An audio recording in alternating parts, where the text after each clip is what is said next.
tous les dimanches, 1h, 2h. Rothschild François Junior analyse, commente et vous aide à mieux comprendre les enjeux sociaux, politiques, économiques. Enjeux sur RFM 104.9 et sur rfmit.com. Un rendez-vous hebdomadaire pour traiter des grands thèmes de l'actualité quotidienne. 1h, 2h, tous les dimanches. Enjeux avec Rothschild. C'est votre meilleur rendez-vous.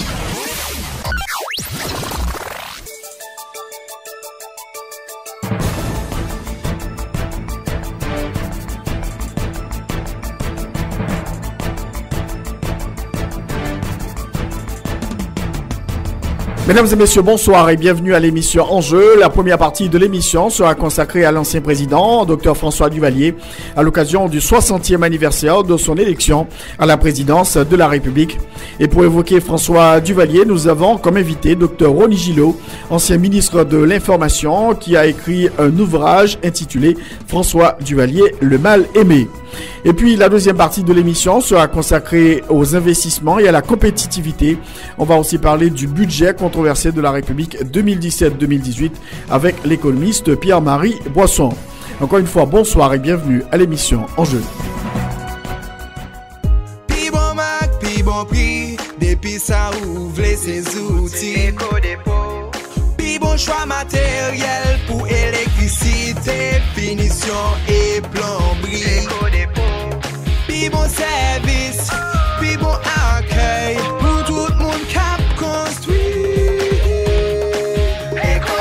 Architecte, ingénieur, compte mettre boss, designer, ou soit mettre caille. Éco de pour gain tout son besoin, construire j'ai caillou normal. Petits outils, gros outils, bons outils. Bon ma qualité supérieure, bon prix. Si ranger, beau construction, belle finition. Éco dépôt pour job la bien faite, pour caille fait. Éco-dépôt, c'est joindre la technique à l'agréable.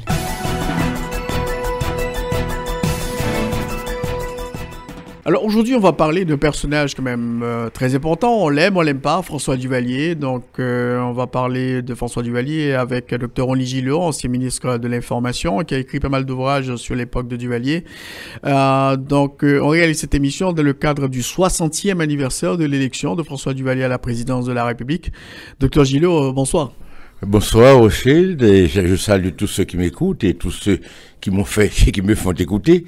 Oui, François Duvalier, aujourd'hui 22 septembre, c'est le 60e anniversaire de l'élection qui a porté François Duvalier au pouvoir. Alors, qui était-il François Duvalier, rapidement? Bon, François Duvalier, c'était d'abord, vous savez, un médecin qui s'est spécialisé en santé publique. Il a eu une spécialisation à Chicago, dans un hôpital de premier rang, de grand calibre, et quand il est revenu ici, il a été employé par la mission américaine dans une campagne antipianique. Mais avant ça, il faut dire que François Duvalier est né, n'est-ce pas, en 1907, devant le Palais National, en face du Palais National, et on dit toujours qu'il a eu l'occasion de voir les cortèges, et ça l'a toujours impressionné. Et depuis ce temps, depuis son jeune âge, on dit qu'il caressait l'idée d'entrer un jour au Palais National comme président. Actuellement, il faut dire que quand il a eu fini de boucler ses études secondaires, il voulait aller à l'académie militaire, mais son physique ne s'y prêtait pas. Il a choisi la médecine. Donc il est devenu médecin et il a fait son cheminement. Mais en dehors de ça, François Duvalier, il était un homme très impliqué dans le mouvement indigéniste, les griots. Il avait un ami qui s'appelait Lorimer Denis, qu'il a initié à tous ces mouvements.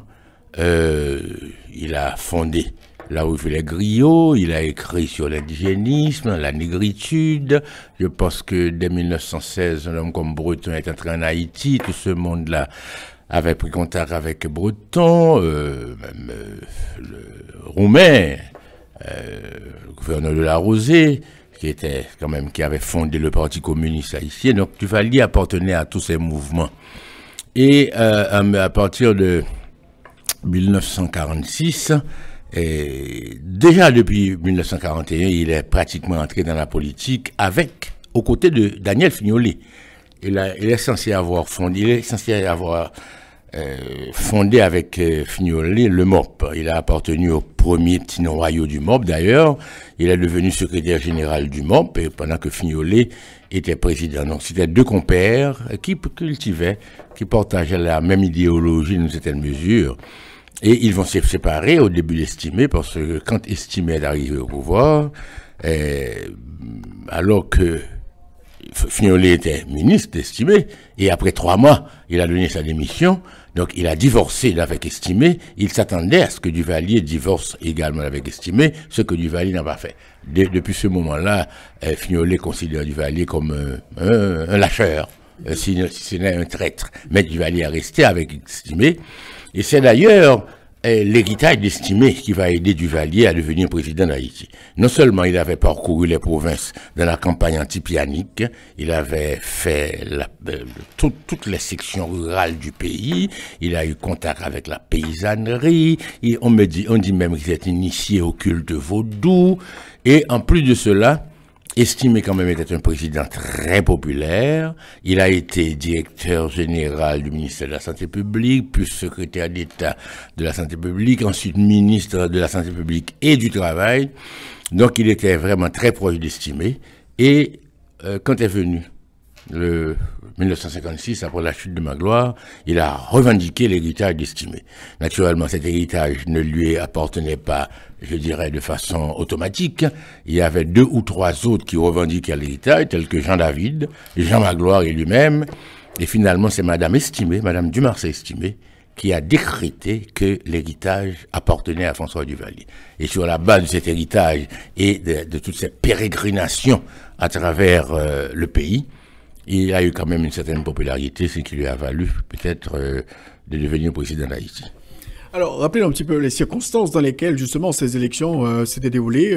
Élections remportées par François Duvalier, élections qui avaient été organisées par le général Québro, et Duvalier qui a battu Louis Desjoie, qui était extrêmement populaire également, et Duvalier qui a revendiqué le noirisme comme leitmotiv, leitmotiv politique dans le cadre de cette campagne. Oui, et écoutez, et les événements ont débuté en 1956 parce que Magloire était censé quitter le pouvoir le 15 mai 1956 d'après les constitutions.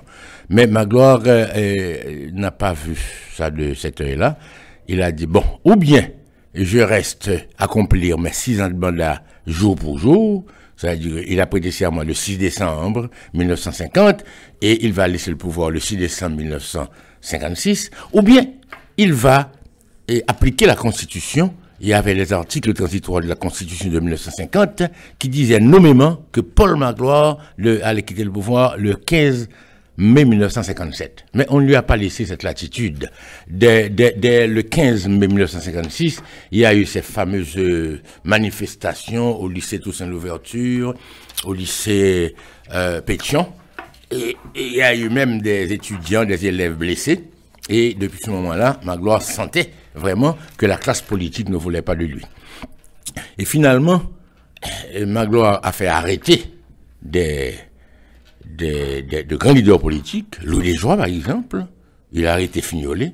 Il n'a pas plutôt fait Duvalier, puisque Duvalier est un maquisard. Dès le début de Magloire, Duvalier est celui qui a refusé de servir Magloire. Parce que Magloire a un petit peu récupéré les hommes d'Estimé. Parce que Magloire a vécu avec Estimé, et quand il a donné le coup d'État à Estimé le 10 mai 1950, et qu'il a institué la junte militaire, donc on a fait des élections pour Magloire, et je dirais que c'est la première fois qu'on va avoir le suffrage universel.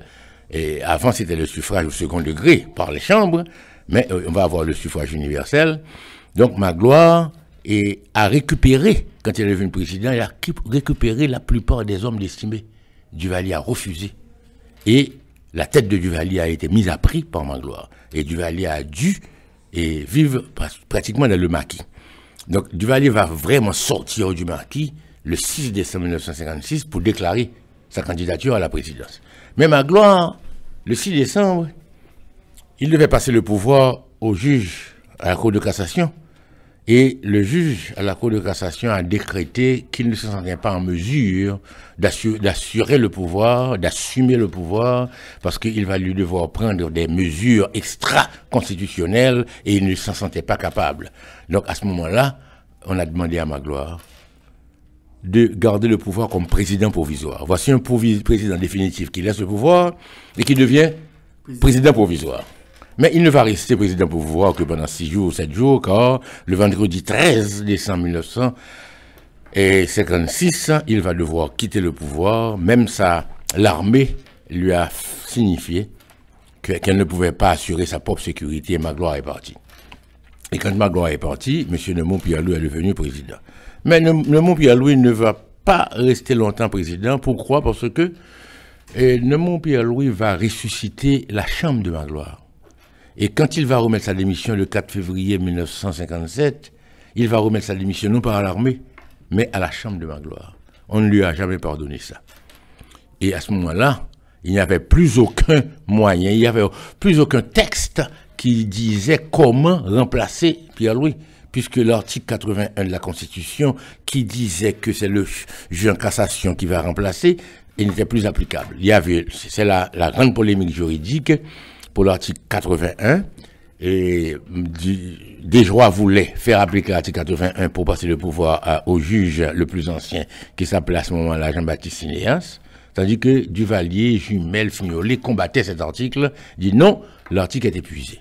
Finalement, on fait un amalgame, on fait des concertations, et ce sont les présidents les candidats à la présidence qui vont désigner des candidats à la présidence, et la Chambre va voter Franck Sylvain. Mais Franck Sylvain était très duvalieriste.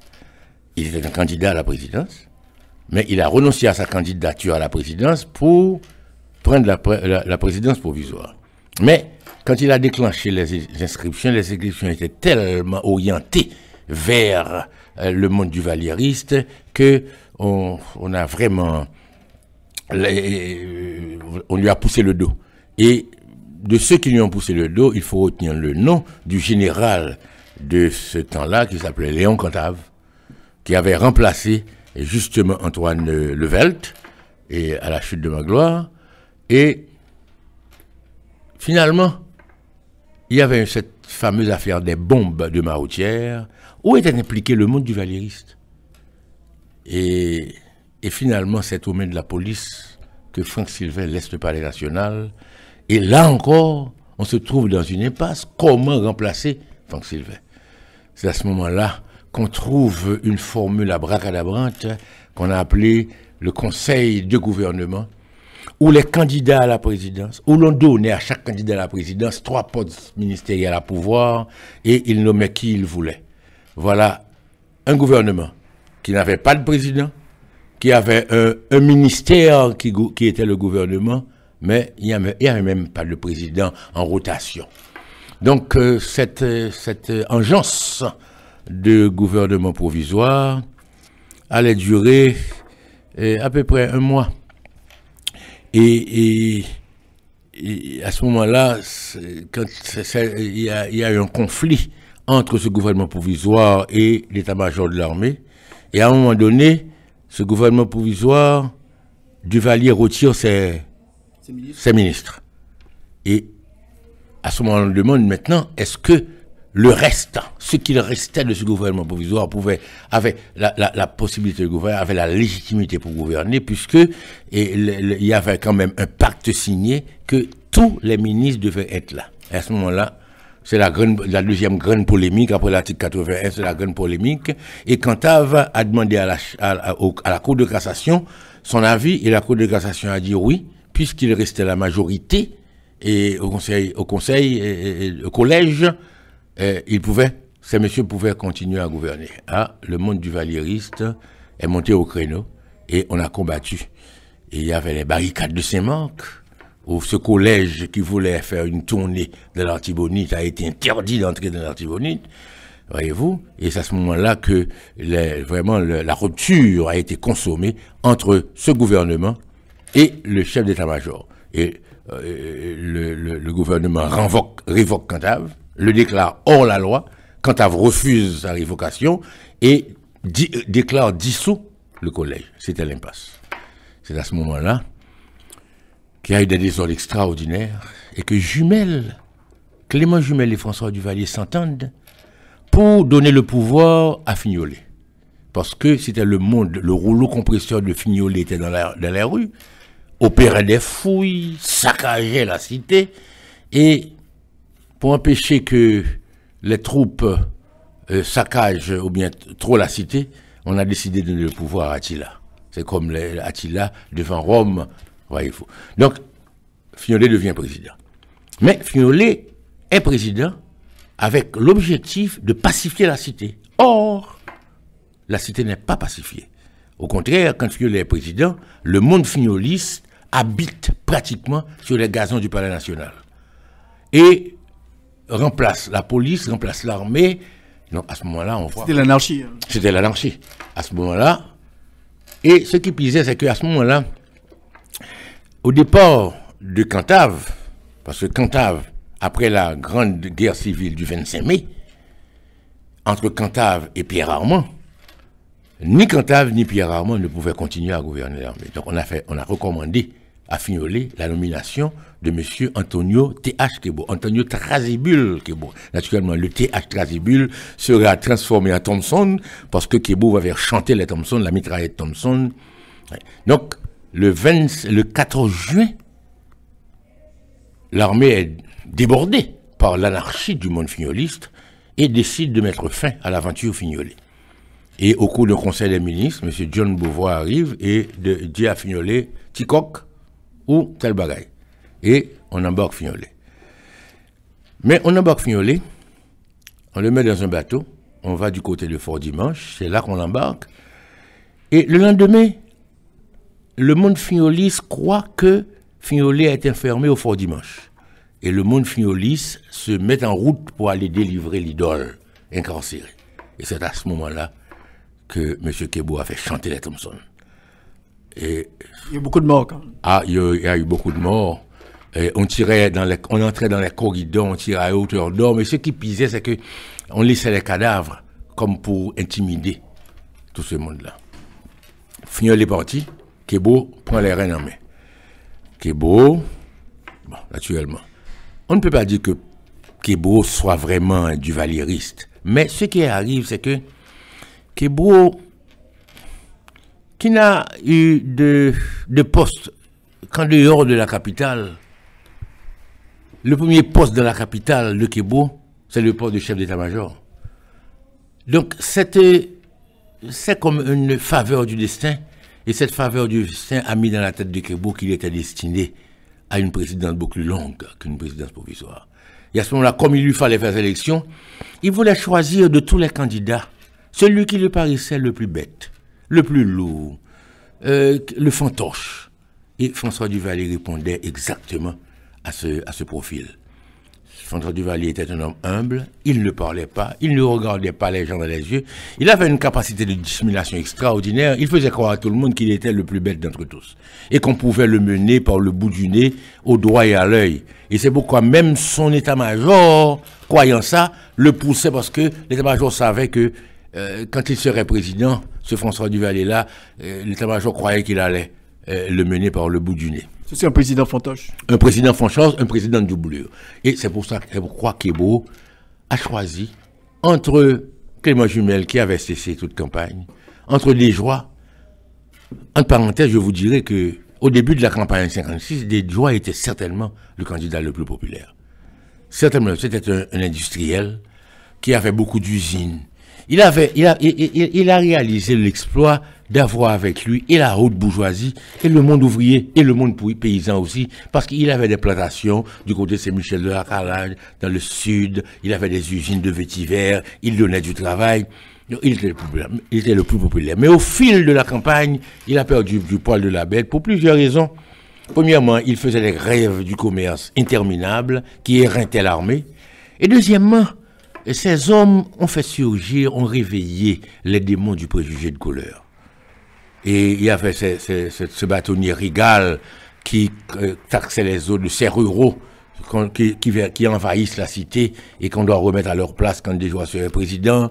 On a dit que des Joie était le petit-fils de Boyer Bazelet, le petit-fils de Boyer, de Jean-Pierre Boyer, passant par Boyer Bazelet. On a révélé le testament des libéraux. On a inventé un testament des libéraux, parce qu'on, jusqu'à présent, on doute qu'il n'y a eu jamais un testament des libéraux, etc., etc. Donc, des Joie a perdu du poil de la bête. Et Kebo fait son choix, qui aurait dû être neutre, il a fait son choix. Et il a fait son choix. Il y a une petite scène que je peux raconter rapidement. Le 1er août 1957, Duvalier a monté une interpellation pour Kebo. Là où se trouvent les 3 mai, le monument des 3 mai, à ce moment-là, c'était vraiment un terrain vague, un terrain fermé, il y avait que des baillards. La brousse. Ça, c'est de la brousse. À ce moment-là, il a fait ça et les dieux ont dit à Kebo, vous devez organiser les élections en faveur de François Duvalier. Mais ce dieu-là qui parlait, c'était Frémont Constant, qui était dans un tuyau à 5 mètres, qui parlait, et puis dans un buisson, on a entendu les dieux dire ça. Bon, c'est de la petite histoire, ça, si vous voulez. Et de ce jour-là, Kebo a foncé et a organisé les élections. Et il a fait sortir le 23 août un décret pour projeter les élections pour le 22 septembre. Et le 22 septembre, des élections tout à fait officielles. Et des Joie avaient perdu. Duvalier avait à peu près 6880 000 voix. Des Joie 2 ou 3 000, je ne me rappelle plus. Et c'est ainsi que Duvalier a été proclamé président de la République d'Haïti. Donc, ce n'était pas des élections honnêtes, libres et démocratiques. Donc, ça a été il faut dire que un coup d'état de Kébro en faveur de Duvalier. Bon, à la vérité. Religieux. Bon, je ne peux pas dire ça de façon. Un coup d'état électoral. Ah, oui.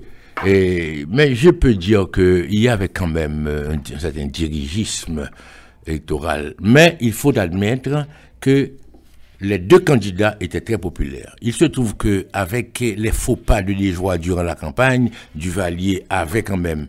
Et puis ce qui est arrivé, c'est que le noirisme, la classe moyenne, et même des sympathies à Desjoie dans certains moments, quand la question de couleur a été réveillée de façon très inopportune, il y a même des sympathies à Desjoie qui ont dû se déliter pour retrouver quand même les alliés naturels. Donc il y avait quand même une affaire presque épidermique dans cette affaire-là, dans ces élections-là. Et je crois que l'armée, en gros, était favorable à François Duvalier et les élections ont été organisées pour François Duvalier. Alors, docteur Gilles, François Duvalier était le président de la République. Comme vous le dites, Kébro pensait que, bon, voilà, Duvalier, c'est président fantoche, donc je vais diriger, je vais tirer les ficelles. Et ce n'a pas été le cas. Comment s'est-il débarrassé de Kébro? Bon, là, nous passons le 22. Et il va se débarrasser. Et ce qui arrive, c'est que Duvalier a laissé à comprendre à Kébro que de la présidence, seul le titre l'intéressait et que Kébro pouvait diriger. Et quand Duvalier a senti vraiment que Kébro était taraudé par l'ambition de la présidence, ce que Duvalier a fait, il a été habité chez Kébro. Chaque après-midi, après le travail... À ça qu'il habitait? Je ne me rappelle pas exactement. Mais Duvalier prenait un cortège bruyant pour que tout le monde le sache. Il allait chez Kébro et passait la nuit chez Kébro. Donc c'est comme dit, je me porte dans la gueule du loup pour que le loup ne me dévore pas. Voyez-vous? Et donc Kébro était vraiment aux anges de voir que sa maison, que le président considérait sa maison plus sûre que le palais national et qu'il était plus en sécurité chez le général qu'au palais national, parce qu'à ce moment-là, il n'y avait pas encore de garde présidentielle. Il y avait simplement un détachement des casernes de sa ligne qui assurait la sécurité du président au palais national. C'est après ça que Duvalier va créer, en 1958, qu'il va créer la garde présidentielle. Donc, Kébro était à l'aise, donc il lui suivait d'une petite chiquenaude pour renverser Duvalier. Et un jour, au cours d'une cérémonie à Miragouane, Duvalier rentre, et Kébro est chez lui, et il entend tonner le canon 13 fois. Qu'est-ce que c'est? Quand le canon tourne 13 fois, il s'agit du général en chef. Et on met le général à la retraite. Et quand Kebo entend la nouvelle, il va sortir de chez lui. La garde de chez Kebo était déjà changée par Duvalier. Parce que Duvalier n'improvisait pas. Quand Kebo arrive à sa barrière pour sortir, la sentinelle lui dit non, monsieur le président, j'ai reçu l'ordre. Les ordres, vous ne pouvez pas quitter votre maison. À ce moment-là, Kebo tourne et va se jeter dans une ambassade. Moi, on va le sortir de l'ambassade pour le nommer ambassadeur au Saint-Siège. Voyez-vous, il va mourir quelque temps plus tard. Mais, avant d'en arriver là, Duvalier a travaillé l'armée. Il a fait un tas de réformes, de mise à la retraite.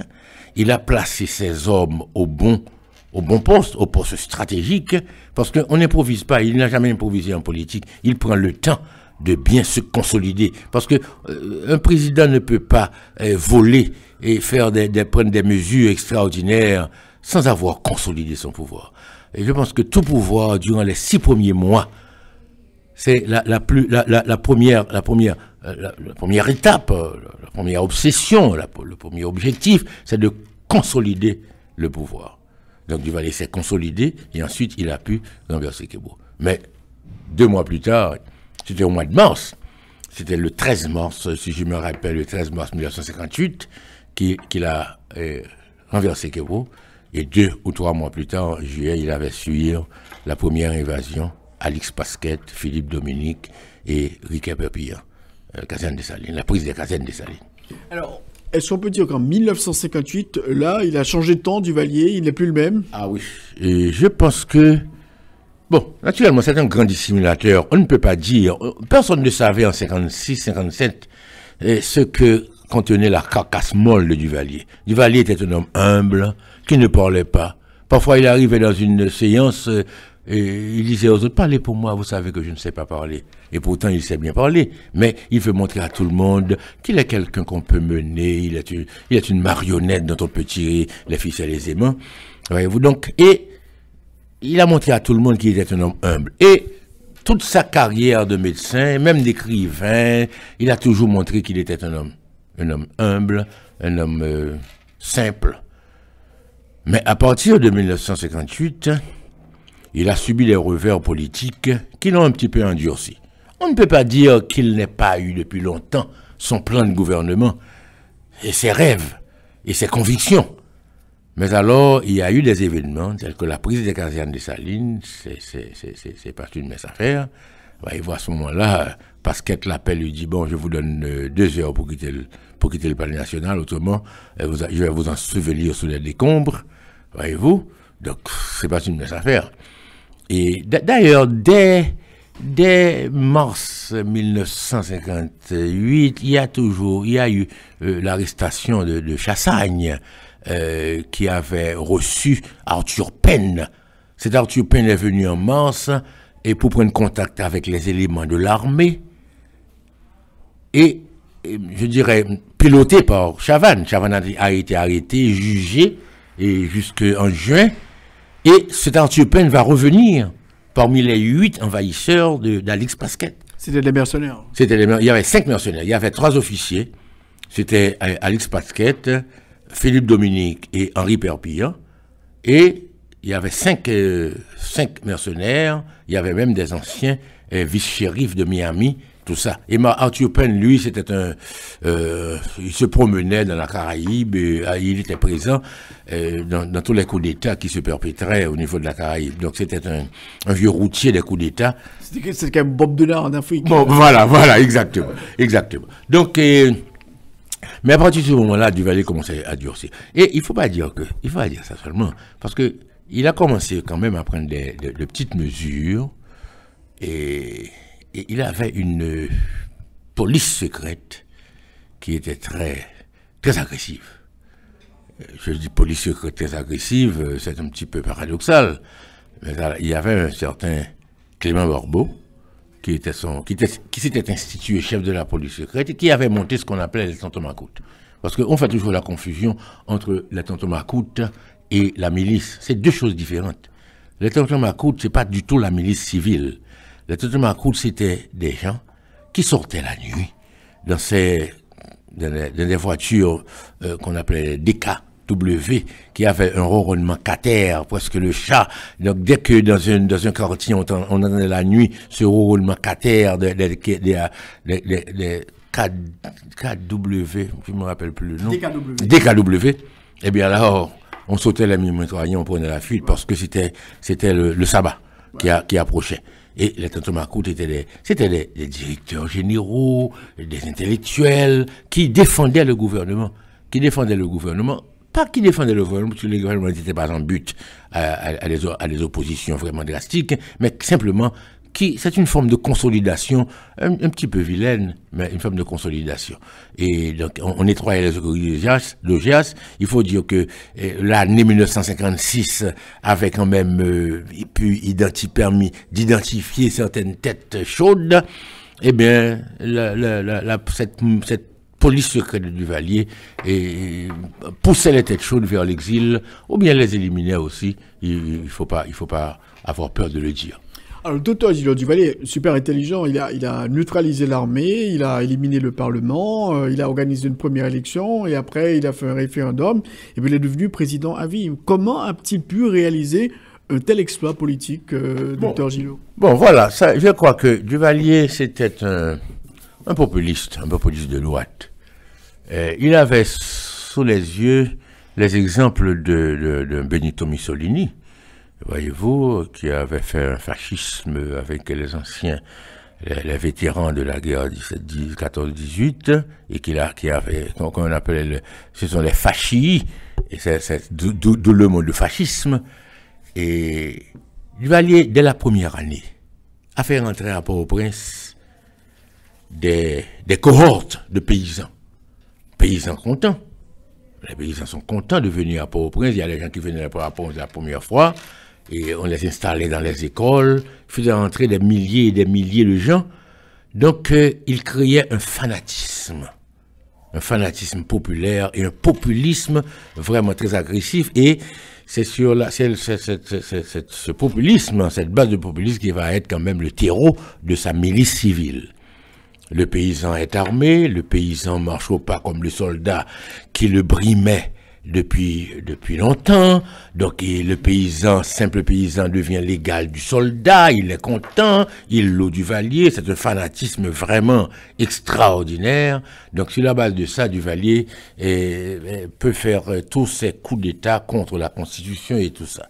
Et la première chose qu'il a faite, vous savez que la Constitution haïtienne interdit la réélection immédiate. Mais Duvalier n'attend pas d'arriver en 1963, parce qu'il était élu en 57 pour 6 ans. En 61, il dissout la Chambre. Je crois que c'est le 7 avril 1961. Il fait une dissolution. Il décrète une dissolution de la Chambre et il programme des élections pour le 30 avril. Élections législatives. Il n'est pas question d'élection présidentielle. Mais telle n'a pas été la surprise de tous, à la naturelle. Depuis lors, il commence à faire des élections officielles pour ses députés. Et je vous dirais aussi que la Constitution de 1957 avait prévu l'élimination du Sénat. C'était la Chambre unique. Alors, on se demande comment des gens comme Thomas Desulmé, des gens comme Bourjoli ont pu faire une constitution pour se faire harakiri eux-mêmes. Ils étaient des sénateurs, ce sont des anciens constituants d'estimés, etc., de Magloire, et puis ils éliminent le Sénat. On n'a jamais compris comment ces gens ont pu obéir à Duvalier pour éliminer le Sénat à la Constitution du 19 décembre 1957. Donc ils ont signé leur propre arrêt de mort. Arrêt de mort. Jean David, tout ce monde-là, de grands intellectuels. D'ailleurs, Jean David a disputé et l'héritage d'estimé avec François Duvalier. Voyez-vous. Donc, et Duvalier institue la Chambre unique. Mais il fait des élections.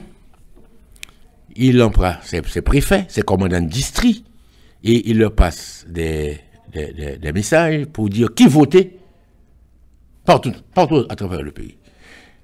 Et les députés ne font pas leurs propres bulletins. Duvalier fait tous les bulletins au Palais national. Et il distribue ces bulletins aux candidats choisis par le pouvoir. Et telle n'a pas été la surprise de ces candidats de trouver dans leur bulletin le nom de François Duvalier. Mais qu'est-ce que le nom fait là? Beaucoup de députés disent « Ah non, c'est une façon de dire à mes mandants que c'est moi que Duvalier a choisi. » Mais ils n'ont pas compris. Et quand les résultats ont été proclamés, on dit par exemple que M. Rothschild a gagné les élections à Port-au-Prince, François Duvalier aussi. Ainsi, François Duvalier, seul candidat, est réélu en 1961 pour 6 ans, donc pour 1967.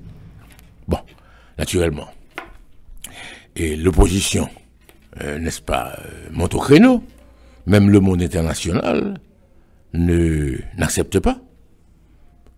Le gouvernement américain, pour le gouvernement américain, le mandat de Duvalier se termine le 15 mai 1963.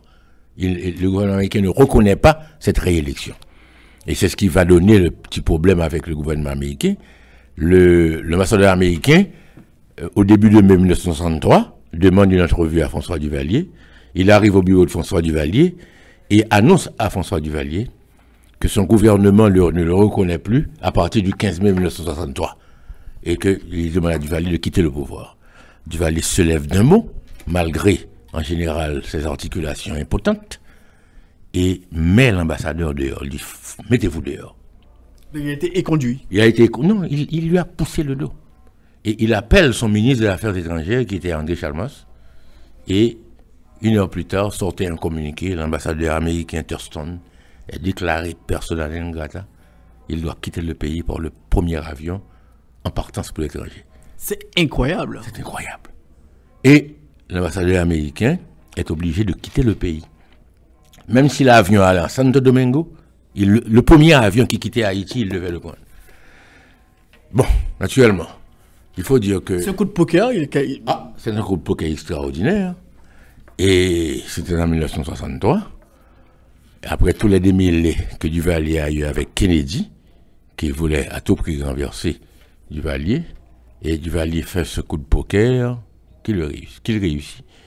Et les relations n'ont pas été rompues, les relations ont été suspendues. c'est un terme très comique, très cocasse en diplomatie, les relations diplomatiques suspendues. C'est la première fois qu'on a vu ça dans la littérature diplomatique. Voyez-vous, et on va devoir ça. Et il faut dire aussi que pendant ce temps-là, Duvalier faisait rentrer tout ce monde-là, tout l'Artibonite avec Delva, Zachary Delva, dans le sud-est avec Simon, le sud avec Benjamin, dans la Grandance avec Sanette Balmire, la plateau central avec Madame Maxadorf et Madame Blanc, dans le nord avec Pelota. Tout ce monde-là envoyait du monde à Port-au-Prince. Mais l'Américain n'était pas content. Il y avait la 7e flotte dans la rade de Port-au-Prince.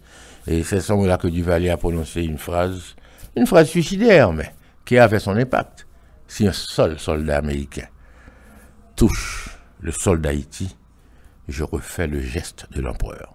C'est-à-dire, je mets le feu au pays et je prends les mônes. Alors, à ce moment-là, on se demande comment Duvalier pourrait prendre les mônes. Il n'était même pas capable de marcher. Ouais. Voyez-vous. Donc, c'était le jeu politique. Il faut dire qu'à ce moment-là, le monde était bipolaire. Il pouvait se le permettre. D'ailleurs, il va manipuler le monde occidental avec l'outil du communisme.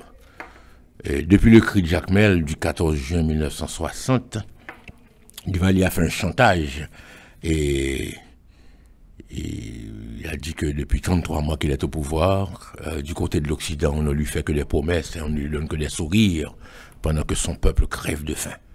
Et qu'il y a 2 pôles dans le monde, s'il ne peut trouver son bonheur à l'ouest, il va tourner le regard vers l'est, qui a les bras tendus pour l'accueillir.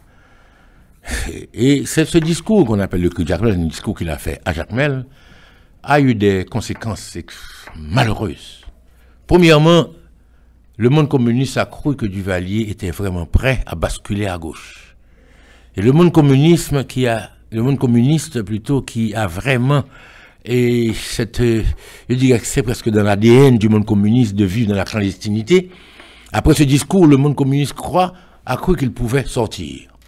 Et au lieu de continuer à faire ces réunions dans les sous-bois, le monde communiste s'est mis à discuter de communisme dans les salons, dans les restaurants.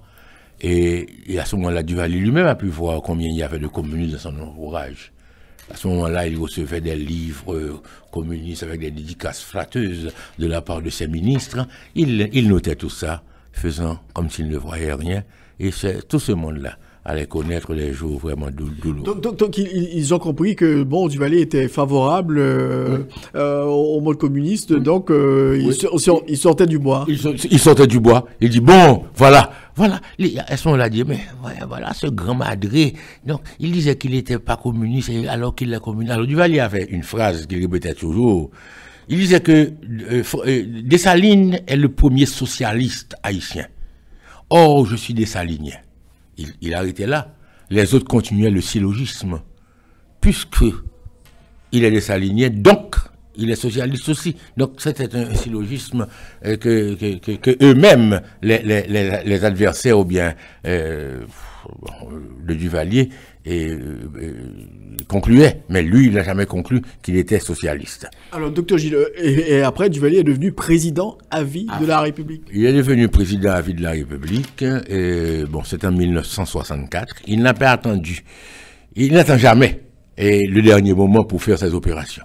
Voyez-vous, il n'a pas attendu 63 pour se faire réélire. D'ailleurs, l'ESCO a essayé de faire ça, Estime a essayé de le faire, ils ont tous échoué. L'ESCO a essayé de réviser la Constitution pour aller jusqu'en 1947, prétextant qu'il y avait la guerre, etc. Estime a essayé de changer l'article 81, fameux article 81, un autre article 81 qui empêchait la réélection. Il a voulu, et il n'a même pas terminé son mandat, qui devait prendre fin en 1952, Magloire l'a renversé. Tous ces gens ont essayé, mais ils ont attendu les derniers moments. Duvalier n'a pas attendu les derniers moments. Et il a fait une réélection qui le conduisait jusqu'en 1967. Dès 1964, il lance la grande opération de la présidence à vie. Ouais. Donc là, il fait descendre toute la campagne à Port-au-Prince. Et ce qui pisait, il dit que c'est la campagne, c'est le monde haïtien qui est venu lui demander de faire la présidence à vie. Donc il n'a fait qu'obéir. Donc c'était le jeu politique. Mais pendant ce temps-là, il ne faut pas dire que tout allait pour le mieux dans le meilleur des mondes. Il y avait la répression. C'était la dictature. D'ailleurs, Duvalier ne s'est pas caché pour dire qu'il était un dictateur. Il y avait la répression, il y avait les arrestations, il y avait le Fort Dimanche, il y avait aussi d'autres œuvres, il y avait le Fatma qui a été créé, l'OAVCT, il y avait le bien-être social, il y avait d'autres œuvres aussi, mais il y avait la répression sauvage, et Duvalier a subi durant sa présidence 14 évasions. Et la première, c'était le Pasquette, en juillet 1958. Et en 1959, c'était les Barbudos cubains qui étaient venus avec un ami de Desjoies qu'on appelait Fuentes, qui ont débarqué, ces gens-là ont débarqué dans le sud. Mais ils débarquent toujours très loin de la capitale. Et Duvalier disait toujours, et vous pouvez débarquer à n'importe quel coin du pays, je vous attends devant le Palais National.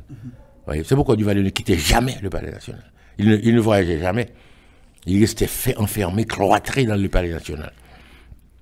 Donc ensuite, il y a eu en 1961 d'autres invasions. En 1964, il y a eu 2 invasions simultanées. D'abord, le Fred Baptiste et Adrien Fandal dans le sud-est, du côté de Belance, tandis que Jeune Haïti était dans la grande danse. 68, il y aura l'affaire du Cap, où le colonel Moura va peur de la vie. 69, il y a eu 14 invasions, et avec les conspirations de Kessner-Blain, les conspirations de Brière, la conspiration de Laura d'abord en 1963, la conspiration de Laura, avec... C'était une année terrible quand même, 63. 63, c'était... Il a tué beaucoup de monde. Ah oui, c'était une année terrible. Non seulement il y a eu ces conspirations, il y a eu aussi la tentative de Barbeau de kidnapper les enfants de Duvalier devant le collège Byrd. Et ce jour-là, c'était un jour vraiment noir. Et parce que quand on a commis une erreur catastrophique, et au début, on n'a pas pensé à Barbeau. Voyez-vous, les enfants de Duvalier vont à l'école, et des tireurs mobiles tirent sur les gardes de corps et les atteignent à la tête. Immédiatement, cette précision de tir a aiguillé les suspicions vers le team de tir d'Haïti, qui revenait d'être champion de Panama, qui revenait d'être champion. Et immédiatement, la plus grande victime de cette affaire, je peux dire, c'est François Benoît. Il y avait Mono Philippe. Mono Philippe a été arrêté. Mono Philippe, fervent du Valieriste, a été arrêté. Et peu s'en fallu. Il était déjà au Fort-Dimon, il peu s'en fallu qu'il fût passé par les armes. On raconte que Mono Philippe a dit, Monsieur le Président, vous saviez si c'était moi. Oui. Non, je n'aurais pas raté. Mais on n'avait pas raté parce qu'il n'était pas question de tuer les enfants du Duvalier. On a tué les gardes de corps. On voulait kidnapper les enfants du Duvalier pour négocier avec lui la remise du pouvoir. On te donne des enfants, tu remets le pouvoir. Voyez-vous? Donc c'était l'opération Barbeau. C'est par la suite qu'on va. Et je dois dire que, à ce moment-là, quand la journée était terrible, bon, on tirait les gens à vue d'œil. C'est de la barbarie absolue. C'est de la barbarie absolue. Et Duvalier était énervé. Il faut citer un homme qui est mort, c'est Claude Raymond, qui était en disgrâce à ce moment-là. Il était auparavant commandant de la garde présidentielle, mais il est tombé en disgrâce, on l'a nommé au garage des forces armées d'Haïti. Quand il a vu ce qui se passait au cours de la journée, des civils tiraient sur des militaires, il est monté au palais et a demandé à voir Duvalier. Il dit, Président, on est en train d'avilir votre gouvernement. Il dit, quoi? Il dit, Président, ce qui se passe dans les rues est ignoble. Il faut arrêter ça. Et c'est à ce moment-là que les enquêtes commencent à faire voir, mais à ce moment-là, on avait déjà mis le feu à la maison de François Benoît. Ses enfants ont disparu, sa femme, sa maman. C'était des choses extraordinaires. Et les gens qui étaient les sharpshooters de l'équipe de tir d'Haïti étaient tous ciblés, voyez-vous. Donc c'est à ce moment-là qu'on a commencé à arrêter. On a passé l'ordre d'arrêter les tueries. Il y avait quand même des tueries. Il faut pas avoir peur de dire ça, voyez-vous. Alors, et Duvalier a dit un mot, et à ce moment-là, si un seul cheveu de la tête de mes enfants était tombé, et ce jour-là aurait été le jour le plus rouge de l'histoire d'Haïti. Salomon a fait un jour rouge. C'était aussi un 23 septembre, je crois, ou bien 22 septembre 1983. Voyez-vous, Duvalier a répété cette phrase, ce serait le jour le plus rouge de l'histoire d'Haïti. Et bon, c'était la réaction d'un père, mais c'était vraiment disproportionné. Puisque les enfants étaient vivants, les enfants n'avaient pas eu de problème parce que dès que les balles sont parties et que les gardes de corps étaient tués, Jean-Claude Duvalier, qui était peut-être à ce moment-là avec 14 ans, je ne sais pas, ou 13 ans, il a couru vers la cour, vers l'établissement, ainsi que Simone, et ils ont couru, les collègues belges se sont mis à l'abri et on les a cachés un tout petit peu, voyez-vous. Donc, enfin, et ça a continué dans sa vie. Il va y avoir d'autres événements aussi catastrophiques en 1966, bonne chose, 66, le clergé indigène négocié avec Adrien Raymond, qui était sous-secrétaire d'État, c'est-à-dire secrétaire d'État. À ce moment-là, les ministres étaient nommés, le titre des ministres était secrétaire d'État et les autres, les sous-secrétaires d'État, et on a négocié ça, et il y a eu raison quand même. Et puis aussi, en 1967, les 19 officiers. Les 19 officiers, c'était une chose aussi terrible. Jusqu'à présent, on ne sait pas ce qu'on a reproché à ces officiers, mais on pense que pour Duvalier, ces officiers étaient devenus trop forts. Parce que ces gens-là dominaient le monde politique et le monde militaire. Et ils faisaient obstruction même à François Duvalier. Et autre chose aussi, il y avait des relations particulières que ces officiers développaient avec les membres de la famille Duvalier, que Duvalier ne tolérait pas. C'était le cri du père, qui est allé un petit peu très loin. Et les 19 officiers ont été ciblés. On disait que certains de ces officiers avaient des relations particulières avec les enfants du Duvalier. C'est ce que je disais, c'est ce que j'ai dit de façon un petit peu plus voilée. De façon un petit peu plus voilée. Et il faut dire aussi que même ces officiers, ils avaient des balles, des réunions où ils emmenaient ces enfants, Jean-Claude, Simone, etc., etc. Et Duvalier n'aimait pas. On a dit que Marie-Denis s'était imposée ce jour-là concernant son mari, Max. Parce que quand Duvalier a formé les choses pour aller au Fort Dimanche, il a assisté à la fusillade. Et Marie-Denise, quand on a appelé Dominique pour lui demander de descendre au palais, Marie-Denise était enceinte de 7 ou 8 mois. Elle est descendue avec son mari. Et il est monté dans la voiture de son papa. Faut dire que je vais avec toi au Fort Dimanche. C'est ce que me raconte. Je n'étais pas témoin, donc c'est pourquoi je n'ai pas écrit ça dans mon livre, parce que je ne peux pas certifier. Il est monté et puis la conversation du Duvalier n'a jamais lâché un seul mot avec Marie-Denise. Et d'après ce qu'on me dit, si jamais Dominique était en danger, Marie-Denise s'était proposé d'aller se mettre devant Dominique. Si on devait viser Dominique.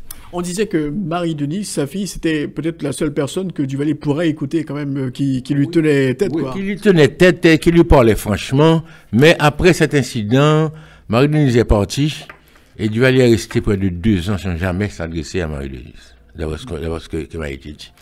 Et à un moment donné, on me dit, pour la réconciliation, il lui a envoyé une petite photo quand elle était petite et au verso de la photo, Duvalier a marqué: et tu as beaucoup fait, tu m'as beaucoup fait souffrir. Donc tu as beaucoup fait souffrir ton père. Et puis ça a suffi. Et puis c'était la réconciliation, voyez-vous, mais c'est 2 ans plus tard. Alors la chose douloureuse dans tout ça, c'est le 19e officier. Quand les officiers, Duvalier n'a pas arrêté les officiers au Palais National. Il les a transférés. Alors, on n'a jamais compris pourquoi il a fait ce mouvement. Mais tout était organisé déjà. Il transfère, par exemple, un officier au CAI. L'officier arrive au CAI et trouve au CAI un autre rôle de transfert pour revenir à Port-au-Prince. Et sur la route du retour, il est arrêté. Donc, il n'a jamais arrêté des officiers à leur poste. Par exemple, un homme comme Tassi, il le transfère à Ouanamet. Et quand Tassi arrive à Ouanamet, alors ils reçoivent l'ordre de ces officiers de regagner leur poste dès réception du message. Ils partent dans la nuit, et quand ils arrivent à leur poste, ils trouvent un ordre pour retourner. Et je vous assure que le fait que, par ces officiers, d'accepter d'aller à ce poste nuitamment, prouve qu'ils n'avaient rien à se reprocher. Parce que s'ils savaient qu'ils avaient commis quelques écarts, dès qu'ils auraient pris le maquis ou bien l'ambassade. Donc le fait par eux d'accepter nuitamment de prendre la route et connaissant le système, c'est qu'ils n'avaient rien à se reprocher. Donc ils sont allés et on les a arrêtés.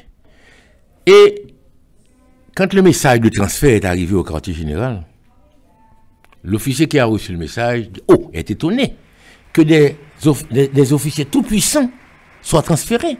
Un Donald Maniga, un Henri Tassi, voyez-vous, ce sont des gens qui faisaient la pluie et le beau temps, qui étaient maîtres du jeu politique et militaire du pays. Ça l'étonne. Ces transferts l'ont étonné. À ce moment-là, comme il avait les relations avec les parents de ces messieurs, l'officier appelle l'épouse d'un de ces officiers transférés. Je crois que c'était l'épouse de Joseph Laroche. Je ne peux pas être assuré de ça. Il a dit: qu'est-ce qui est arrivé? Rien du tout. Il y a un transfert pour ton mari. Mais comme ces femmes avaient le franc-parler avec Duvalier, l'officier lui dit: faites donc des démarches auprès du président pour arrêter le transfert. C'était une pratique courante d'arrêter les transferts. Et cette femme appelle François Duvalier. Président, qu'est-ce qui arrive? Je vois que mon mari a un petit problème. Qu'est-ce que c'est? Répond Duvalier. Il est transféré. Il dit: transféré? Qui est-ce qui ose faire ça? Ce sont ces militaires du quartier général qui sont toujours en train de trahir les coups d'État, qui osent faire ça. En tout cas, je vais régler ça. Donc, calmez-vous, madame, je vais régler ça. Duvalier joue le manipulateur. Et à ce moment-là, l'officier qui a vendu la mèche est ajouté sur la liste fatale. Donc après, bon, il y a eu quand même pas mal d'événements. Duvalier est tombé malade. Oui. Bon, pour rapidement, comment on a pu aboutir au choix de Jean-Claude Duvalier? C'est parce que on disait que chacun voulait remplacer Duvalier. Et après, il a dit, bon voilà, je vous donne Jean-Claude. Comment ça s'est passé, docteur Gillot? En la vérité, Duvalier dès 1965, et 1965 déjà, un jour, il a fait une réunion avec tous les miliciens au Palais National, et il leur a dit, écoutez, il était déjà président à vie, écoutez, quand je tomberai, vous irez tous me déposer au cimetière dans le fracas des balles et de la mitraille. Et vous reviendrez ici avec la Cornélie du siècle, continue la révolution duvalieriste. La Cornélie du siècle, c'était Madame Françoise Duvalier. Duvalier n'avait pas encore en tête Jean-Claude Duvalier, il avait en tête Madame Françoise Duvalier. Parce que Duvalier était un malade, il pouvait tomber à tout moment. Donc il préparait ça.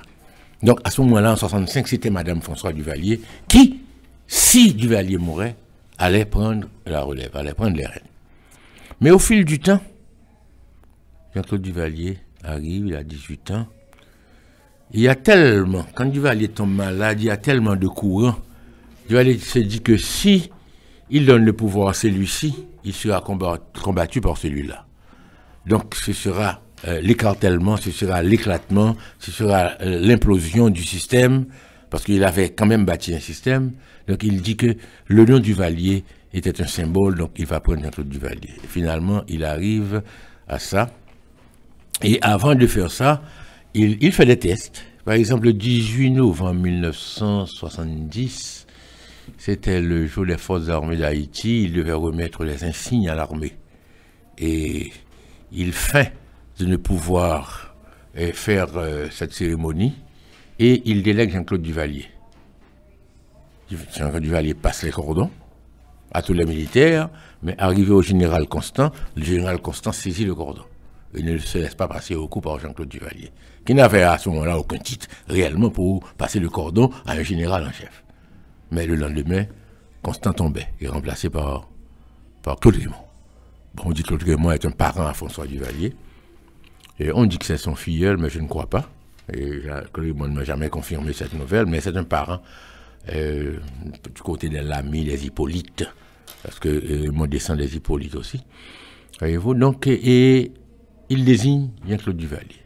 Et il fait un discours le 22 janvier, et il le désigne, et il fait un référendum le 30 janvier, 8 jours plus tard, pour consolider, pour entériner le choix de Jean-Claude. Et il a eu la bonne idée de mourir en 21 pour que Jean-Claude prête serment le 22 pour respecter la date fétide des Duvalier. C'est pourquoi on doute qu'il soit mort vraiment le 22. Mais moi, ce que je sais, c'est que le 14 avril, le jour de son anniversaire, il y avait une fête que l'université organisait pour lui au Rex Théâtre. Et on a décommandé à la dernière minute. C'est qu'à déjà à ce moment-là, il était très mal en point, il ne pouvait pas. Et on pense que depuis ce jour-là, il est mort, mais personne ne peut affirmer. Et donc, il y a tellement de secrets. Et des secrets même sur son cadavre. Jusqu'à présent, on ne sait pas où se trouve son cadavre. Parce que quand après 86, on n'a rien trouvé. On n'a rien trouvé. Le cercueil était tout propre, avec un chapeau, un petit bâton et une Bible. Alors que pendant les 15 ans les 14 ans et 15 ans de Jean-Claude Duvalier, il y avait toujours une garde il y avait la flamme éternelle. Il y a la flamme éternelle, et puis il y avait un commando de la garde présidentielle qui montait la garde devant un cercueil vide. Et voilà, c'était la grande supercherie, voyez-vous. Donc on ne sait jamais. Et on se demande si le cadavre de François Duvalier est jamais entré au cimetière. Voyez-vous. Mais il y a eu beaucoup de problèmes quand même le jour des funérailles. Oui, il y a eu beaucoup de problèmes. Il y a eu des vents, il y a eu des staccato, et on croyait que c'était des balles tirées. Il y a eu une petite pluie, une grêle en plein midi au mois d'avril, qui est inhabituelle. Vous savez, les mystiques qui ont le troisième œil disent bon, écoutez, c'était les forces mystiques qui se détachaient de François Duvalier. Bon, ça, ce sont les choses mystiques dans lesquelles je ne peux me permettre d'entrer. Je laisse ce domaine aux initiés, aux grands initiés. voyez-vous. Mais il y a eu beaucoup de choses. Il y a eu 3 événements le long du parcours. Déjà, au carrefour de la ruelle, au carrefour du Palais National, un vent extraordinaire, et les gens prenaient la fuite, le cortège s'est dispersé, ça a repris du côté de l'hôpital Saint-François-de-Sales un autre événement, et enfin, et moi j'ai pu assister à ça personnellement, j'étais à ce moment-là, là où se trouve, c'était la fabrique Hakim, Cola Hakim, là où se trouve la pompe Texaco, j'étais en face, j'ai vu arriver le cortège, effectivement à un moment-là, j'ai entendu un vent, il y avait un vent et un bruit presque de balles, on semblait tirer, au point que j'étais avec un ami, Talleyrand Lamotte, qui est mort, et nous étions sous une maison en bois. Il m'a dit, allons sous cette maison en béton armé parce que j'ai l'impression que des balles sont tirées dans l'air. Il n'y avait rien de tout cela. C'était un vent et puis une grêle incompréhensible ce jour-là. Qui n'a jamais été enterré au cimetière, donc son corps est quelque part. Je ne peux pas dire ça. Mais on doute que le corps de François Duvalier soit jamais entré vraiment au cimetière. Ou bien est-il entré, l'a-t-on ramené le soir même pour l'enterrer là où l'on sait, puisque d'autres mausolées ont été construits pour François Duvalier, et on pense que... Quand vous dites là où l'on sait, ce sont... là où l'on ne sait pas, où l'on ne sait pas encore, mais on saura. Ouais. Et je suis en train d'écrire un roman sur cette affaire. Alors, pour terminer, docteur Oli Gillot, vous avez quand même écrit plusieurs ouvrages sur l'époque des Duvalier, notamment cet ouvrage, Duvalier le mal-aimé. À chaque fois qu'on cite le nom de François Duvalier, tout le monde voit, c'est un tyran, un dictateur, un assassin. Alors, que peut-on retenir de François Duvalier? Bon, à la vérité, il faut dire que François Duvalier ne s'est jamais caché d'être un dictateur. Il a dit, oui, je suis un dictateur. Mais bien sûr, il a essayé de faire dire que c'est la forme de la démocratie haïtienne, chaque pays a sa démocratie, c'est notre démocratie, c'est comme ça, etc., etc. Bon, naturellement, en 1970, c'était quand même la dictature, et il a accepté ça. Mais on a certainement le sentiment que François Duvalier avait aussi un plan. Il avait un plan. Il avait un plan de politique. Comment assurer le pouvoir. Il avait un plan pour durer au pouvoir. Il avait un plan peut-être pour être président à vie. Je ne sais pas s'il avait un plan pour avoir un successeur, mais certainement il avait un plan pour éclater le carcan des 6 ans. Parce qu'il a été témoin de la lutte de Lescaut et d'Estimé pour durer. Donc il a admiré un homme comme Vincent, qui a pu quand même passer. Vincent, c'est simplement, il a pu ouvrir son mandat jusqu'en 1941, voyez-vous, et vous rappellerez que la première personne que Duvalier a visitée quand il est élu président, c'est Vincent. Parce que Vincent, c'est un vieux routier, c'est un vieux madré de la politique haïtienne, qui lui a donné des conseils, voyez-vous. Donc il avait un plan. Mais il avait aussi un plan pour faire de bonnes choses. Vous verrez que, par exemple, Duvalier a fait le code rural François Duvalier, qui jusqu'à présent est en régulation. Et je crois que M. Bernard Gousse a fait une étude pour actualiser ce travail. Le code du travail François Duvalier, c'est l'un des plus avancés dans le monde occidental. Et je vous dirais que le président Che Guerilla, à un moment, s'est inspiré de ce code pour bâtir le code du travail au Brésil, qui est en application jusqu'à présent. Duvalier a fait l'IDH, il a fait l'OFATMA, il a fait le bien-être social. Enfin, il avait un plan. Il a fait aussi des choses. Il a fait l'aéroport international, il a fait les contributions, un tas d'autres choses, voyez-vous. Donc, il avait un plan pour faire de bonnes choses, comme il avait un plan pour durer au pouvoir. Or, dans ce pays, pour durer au pouvoir, il faut faire des choses qui ne sont pas tout à fait saines. Et il les a faites pour durer au pouvoir. Donc, il a, avec son fils, comblé quand même un espace, c'est le plus long règne de l'histoire d'Haïti. Boyer a fait 25 ans, lui, il a fait 28 ans et demi, 29 ans avec son fils, voyez-vous. Donc, pour durer au pouvoir de ce pays, il faut faire des choses qui ne sont pas toujours orthodoxes. Et on ne peut pas dire qu'il ne les ait pas faites. Il les a faites, effectivement, mais il a fait aussi des bonnes choses. Naturellement, les bonnes choses sont noyées dans le flot de la répression qui, quand même, a dominé les 14 ans. Bon, Jean-Claude a été moins répressif, encore que quelquefois, en 1980, et voyez-vous, il est souvenir de ce temps-là, mais c'était quand même les derniers balbutiements, les derniers vagissements d'un système qui allait quand même, en 1986, s'en aller, voyez-vous.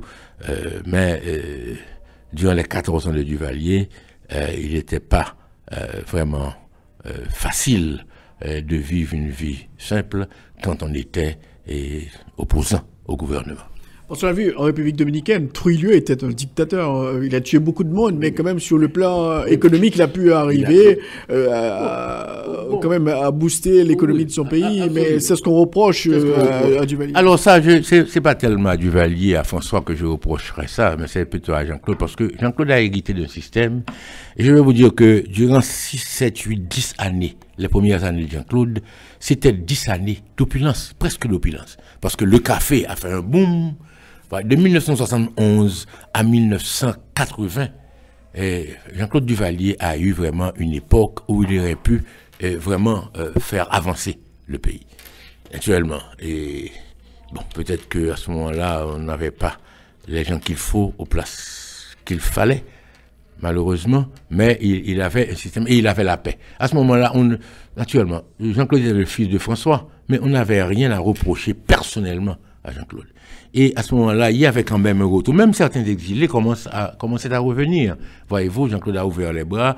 Naturellement, les exilés trop pointus, n'est-ce pas, la police secrète était toujours là. Voyez-vous, il ne prenait pas la chance de revenir parce qu'il n'était pas sûr de la sincérité de l'appel au retour. Voyez-vous, mais il y a des gens qui sont revenus et il y avait quand même une période de paix, de compréhension, d'acceptation qui aurait pu être utilisée à pousser le pays vraiment vers le développement. Alors, quelles sont les leçons à tirer de François Duvalier, le mal-aimé, comme vous le dites? Bon, écoutez, c'est difficile à dire, Rothschild, parce que c'est tellement compliqué. Et nous vivons une époque, c'était l'époque de la guerre froide, avec les deux pôles. Maintenant, nous avons un monde presque unipolaire. Et il est clair que la démocratie, c'est le meilleur système qui permette quand même aux êtres humains d'évoluer, et soit dans leurs convictions, dans leurs droits de la parole, des réunions. C'est clair, ça n'existait pas sous François Duvalier. Bon, il y avait une chose que François Duvalier, c'est que l'haïtien était plus ou moins respecté. Quand vous arriviez quelque part au pays étranger, naturellement, il y avait une stigmatisation. Ah, haïtien! Ah, Papa Doc! Oui. Mais on vous respectait. C'est-à-dire que Duvalier ne tolérait pas. Par exemple, un grand employé de l'État demande un visa à une ambassade qui refuse, Duvalier convoque l'ambassadeur. Non, c'est un employé de l'État qui demande un visa. Vous n'avez pas le droit de lui refuser. Un ressortissant en pays étranger, vous lui faites quelque chose, Duvalier réagit. Voyez-vous, l'haïtien était plus ou moins respecté. Naturellement, le prix à payer était très lourd, si vous voulez, pour ce respect-là, mais il faut l'admettre. Et puis, les pays nous respectaient. On avait quand même le sentiment de l'égalité et du droit international. Et dans les forums internationaux, Duvalier parlait fort. Duvalier ne sortait pas, mais au moins, les ministres de Duvalier parlaient fort. Donc, c'est ça qu'il faut retenir. Malheureusement, comme je vous disais, Duvalier a fait la révolution politique. Il était à Jean-Claude de faire la révolution économique, qui a commencé, mais qui n'a pas été faite, malheureusement. Alors, merci beaucoup, docteur Rodi Gillot. On a un petit peu refait l'histoire. Parler quand même de François Duvalier, c'est un personnage, vous l'aimez pas, mais quand même, il a marqué l'histoire de la République. Ça a marqué jusqu'à présent. Jusqu'à présent, on ne parle pas de l'histoire d'Haïti sans faire référence à Haïti, à François Duvalier, pour l'abominer, ou bien pour dire que quand même, hier encore, j'ai entendu quelqu'un, un diasporan, qui disait que, bon, écoutez, du temps du Duvalier, il y avait ceci, il y avait cela. Naturellement, ce n'est pas une référence du point de vue de la démocratie Et il a bien dit qu'il n'était pas démocrate. Bon, il était démocrate haïtien. C'est une façon, un euphémisme, si vous voulez, ou bien une contradiction. On n'est pas démocrate, on est une dictature. La dictature, c'est la dictature. La dictature, c'est le premier régime. Dans les livres de sciences politiques, la dictature, c'est un système politique. C'est décrit comme un système politique qui a ses règles. Duvalier a appliqué ses règles avec un petit peu un petit peu trop de rigueur, si vous voulez, voyez-vous, et il y avait trop de connotations parfois personnelles dans l'application des règles de la dictature, si vous voulez, donc c'est quand même dommage, mais admettons que Duvalier ait fait la révolution politique, il a laissé un système qui a quand même procuré à son fils une paix de 7 ans, de 8 ans, qui aurait pu être utilisée à faire une révolution économique et à pousser Haïti vers la modernité. Alors, encore une fois, merci beaucoup, Dr Ronnie Gillot, merci beaucoup. À votre entier service et merci de m'avoir reçu et sur vos antennes. Et je salue tout le monde et je remercie tous ceux qui ont eu la patience de m'écouter. Merci Dr Ronnie Gillot. Et juste avant de passer à la deuxième partie de l'émission, nous allons écouter un extrait d'une interview accordée à une télévision suisse par l'ancien président François Duvalier. Avant d'être président de la République, j'avais déjà marqué dans l'histoire de ce pays. L'un intellectuel qui a consacré toute sa vie aux travaux de l'esprit et qui a écrit des œuvres pour l'éducation morale et spirituelle des générations contemporaines et celles à venir, croit avoir travaillé au bénéfice de la communauté haïtienne, bien avant de devenir président de la République. Combien d'heures par jour travaillez-vous? J'ai travaillé de 5 heures du matin jusqu'à 2 heures, 3 heures de l'autre matin. Alors, tous mes partisans et amis, n'est-ce pas, se sont inquiétés de cela et sont très, très fâchés contre leur président et leurs amis, parce que je travaille trop. C'est ainsi que je suis. Je suis médecin, habitué à parcourir, à faire 8 heures de cheval par jour, traversant les plus hautes montagnes du pays pour apporter les soins médicaux aux braves paysans.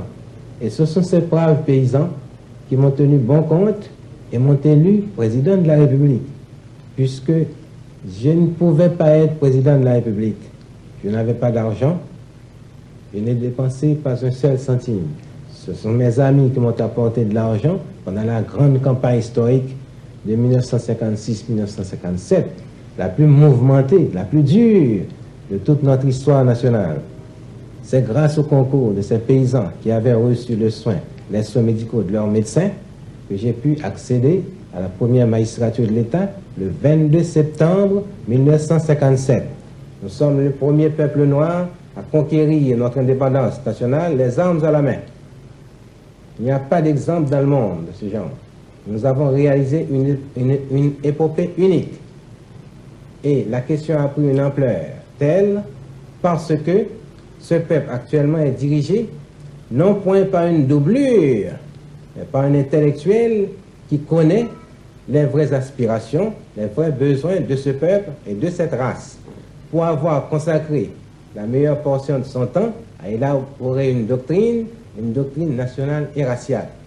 Qui est le duvalierisme. Qui est le duvalierisme. C'est-à-dire que le peuple haïtien, l'homme haïtien, va toujours regarder le soleil en face et non point baisser les chines devant n'importe quel citoyen de l'humanité. Il se croit un homme à part entière, à part totale, pour avoir réalisé une épopée la plus belle, la plus émouvante après la Révolution française.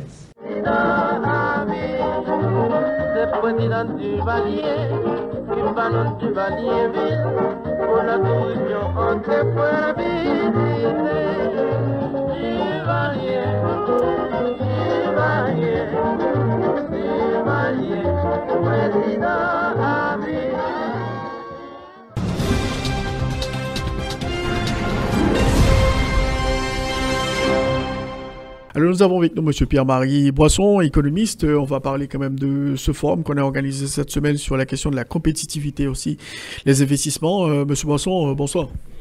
Bonsoir Rothschild, bonsoir aux auditeurs de RFM. Et je suis très heureux d'être encore une fois à Atomico aujourd'hui. Alors, qu'est-ce qu'on a appris de nouveau dans le cadre de cette conférence sur les investissements et la compétitivité, Pierre-Marie Boisson? Bon, je pense qu'il y a eu quand même pas mal de choses dites de nouveau, notamment hier. Je pense que pour moi, le meilleur moment de ce forum était la présence du professeur Daniel Eisenberg en Haïti et qui nous a vraiment réveillés sur l'importance particulièrement de comprendre que la croissance, ça se fait à travers les entreprises. Et pour moi, ce forum aurait dû être centré sur comment attirer des entreprises à venir dans un pays qui a autant de problèmes qu'Haïti. Parce que c'est pas pour rien que nous avons 100 millions de dollars d'investissement étranger direct, la République dominicaine en a 3 milliards. 2 milliards 6, 3 milliards. C'est pas pour rien que nous sommes vraiment au bas de l'échelle en ce qui a trait à l'attraction d'investissement. Ce que M. Eisenberg nous a rappelé, c'est que c'est bien beau de dire qu'il faut créer des entreprises, mais c'est celles qui existent déjà. Parce que dans la création d'entreprises en général, il y a un degré d'échec. La création de nouvelles entreprises qui avoisine 80% en moyenne. Dans le monde, à travers le monde. Allez voir dans un pays comme Haïti. Donc, la clé du succès en matière de croissance, c'est d'abord de s'assurer que les entreprises existantes, premièrement, continuent à exister et soient suffisamment motivées pour pouvoir donner la bonne nouvelle aux nouvelles.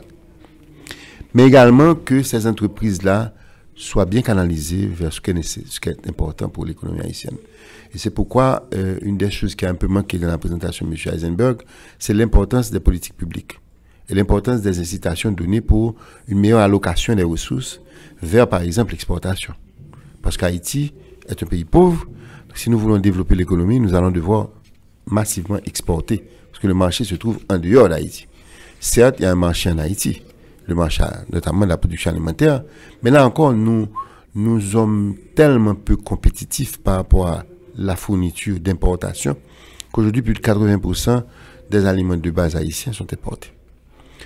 Donc, pour moi, je dirais que cet événement qui a pris place, et j'ai eu l'honneur de participer après à un déjeuner avec M. Eisenberg et le Premier ministre, et je remercie d'ailleurs le Premier ministre pour cette invitation, je pense qu'il faut capitaliser sur ce message. Ce que le forum malheureusement nous apprend aujourd'hui, c'est que on fait une conférence sur l'investissement, mais il y a beaucoup plus de messages ou de contenu qui vient du secteur public. J'aurais souhaité qu'il y aurait eu plus d'investisseurs à parler, d'investisseurs à être présents dans la salle. Il y en a eu, certainement. Mais il y a la voix de l'investisseur. Et ce que M. Eisenberg nous a rappelé, c'est que même l'investissement étranger direct n'est pas efficace. Et il a donné l'exemple de Porto Rico. Quand il ne s'assied pas sur une coopération avec l'investissement local. Parce que ce sont les locaux qui, s'ils investissent, donnent un signal que le climat est bon. Parce qu'un investisseur étranger peut venir parce qu'il a une opportunité de faire un argent important dans un projet et se retirer. Mais l'investisseur local vit en Haïti. Il investit ses billes en Haïti. Il prend les risques. Quand il y a des manifestations, quand il y a de la violence, c'est lui qui est attaqué. Donc, le focus de la conférence, pour moi, est bon dans le suspens. Il y a un focus sur les politiques publiques qui est important, mais il manque cet ingrédient de que pense l'investisseur privé. C'est pas qu'il le manque entièrement. J'ai parlé, je suis un investisseur privé. Mon frère vient de parler dans une conférence, mais nous sommes minoritaires. Et c'est le message que je pense qu'il faut dégager de cette conférence, c'est que la matrice d'action et les plans d'action qui vont être dégagés de cette conférence, j'espère qu'ils tiendront compte de cette faiblesse, d'un effort à faire pour davantage écouter l'investisseur local, privé, pour bâtir les plans d'action. Alors, les frais à l'investissement, tout le monde les connaît, mais maintenant, quoi faire justement pour pouvoir attirer les investissements directs étrangers et assurer une compétitivité d'Haïti par rapport aux pays de la région? La première chose à faire, et encore une fois, je me réfère à l'excellente présentation du professeur Heisenberg, c'est de se mettre à l'écoute des hommes d'affaires. Ça ne veut pas dire qu'il faut leur ouvrir la voie à de nouveaux avantages, à des nouvelles, je dirais, à des boulevards. Ça ne veut pas dire qu'il faut leur permettre de ne pas respecter les lois. Ça ne veut pas dire qu'il faut qu'ils ne paient pas leurs taxes. Ça veut dire qu'ils sont la source d'expérience et de savoir la plus importante. Si on veut attirer l'investisseur étranger direct, ça va se faire à travers des entreprises haïtiennes. Et c'est ces entreprises haïtiennes qui, dans les 10, 15, 20 dernières années, ont soutenu la croissance économique. C'est elles qui ont investi, c'est elles qui ont pris, dont les vitres ont été brisées, pas vrai? Et dont les vitres des voitures ont été brisées. Ce sont elles qui, si elles s'assèrent avec l'État, donnent un signal positif à l'investisseur étranger. Ceci manque. La première chose qu'il faut, c'est l'alignement. L'alignement des volontés des acteurs, des décideurs, des leaders pour aller dans la direction de la croissance. Parce que, encore une fois, la République dominicaine dont on parle tellement, il y a à peine 60 ans, était aussi pauvre qu'Haïti. J'ai visité la République dominicaine en 1975. À l'époque, elle avait $700 par tête. Le produit intérieur brut par habitant était $700 en République dominicaine. Il était $500 en Haïti. Donc, on n'était pas loin. Aujourd'hui, 40 ans plus tard, 42 ans plus tard, on est à $800. Ce qui est à peine moins que le double de ce qu'on était à 40 ans. Ils sont à $6,300. Aujourd'hui, le budget national de la République dominicaine est de 15 milliards de dollars américains. Le nôtre n'est pas de 3 milliards. Pourquoi est-ce que le budget dominicain est aussi élevé par rapport au nôtre? Ce n'est certainement pas parce qu'ils ont plus d'aide externe, ils en ont moins. Ce n'est certainement pas parce qu'ils ont une tellement plus importante pression fiscale. En fait, nos ratios de pression fiscale, c'est-à-dire des recettes de l'État rapportées à la taille de l'économie, ne sont pas très différentes en République dominicaine. Ce qui diffère en République dominicaine, c'est ce qui s'est passé en 40 ans. Et ce qui s'est passé en 40 ans, c'est qu'il y a une volonté politique des dirigeants dominicains de tenir compte de leurs zones d'affaires. C'est la différence qu'a fait Raphaël Trujillo et Balaguer. Ils ont tenu compte de l'attraction, pas seulement des investisseurs étrangers. Parce qu'on ne peut pas attirer l'investissement étranger si on n'attire pas l'investissement local. Ou si on le fait, on va avoir des investisseurs étrangers qui vont venir et s'en aller. Mais pour avoir de l'investissement permanent, pour avoir l'investissement solide, et c'est la clé de la prospérité et de la création d'emplois, il faut se mettre à table et ne pas effrayer l'investisseur local. Mais il faut lui faire payer ses taxes. Je suis d'accord sur ça. Il faut qu'il respecte la loi. Il faut qu'il accepte le jeu de la concurrence. Mais il ne faut pas l'effrayer. Et malheureusement, gouvernement après gouvernement ne saisissent pas la portée de ce message. Pour moi, c'est la principale leçon que je retire. Et Heisenberg, le professeur Heisenberg, il a dit aussi quelque chose, c'est que l'État ne peut pas diriger le secteur privé. Voilà, vous dit, bon, voilà le secteur que je choisis, que vous devriez investir. Je voulais nuancer le propos de M. Heisenberg. L'État ne doit pas diriger le secteur privé et en général ne peut pas diriger. Cependant, quand l'État, par sa propre action, donc par exemple la composition de ses dépenses, mais surtout par l'organisation même de l'État, notamment par l'influence qu'il a sur la monnaie. Quand l'État rend certains secteurs de l'économie plus rentables que d'autres, il influence là où l'investissement va aller. Il influence l'allocation des ressources. Nous allons donner un exemple très simple. Sur les 13 dernières années, il y a eu un quadruplement du salaire minimum.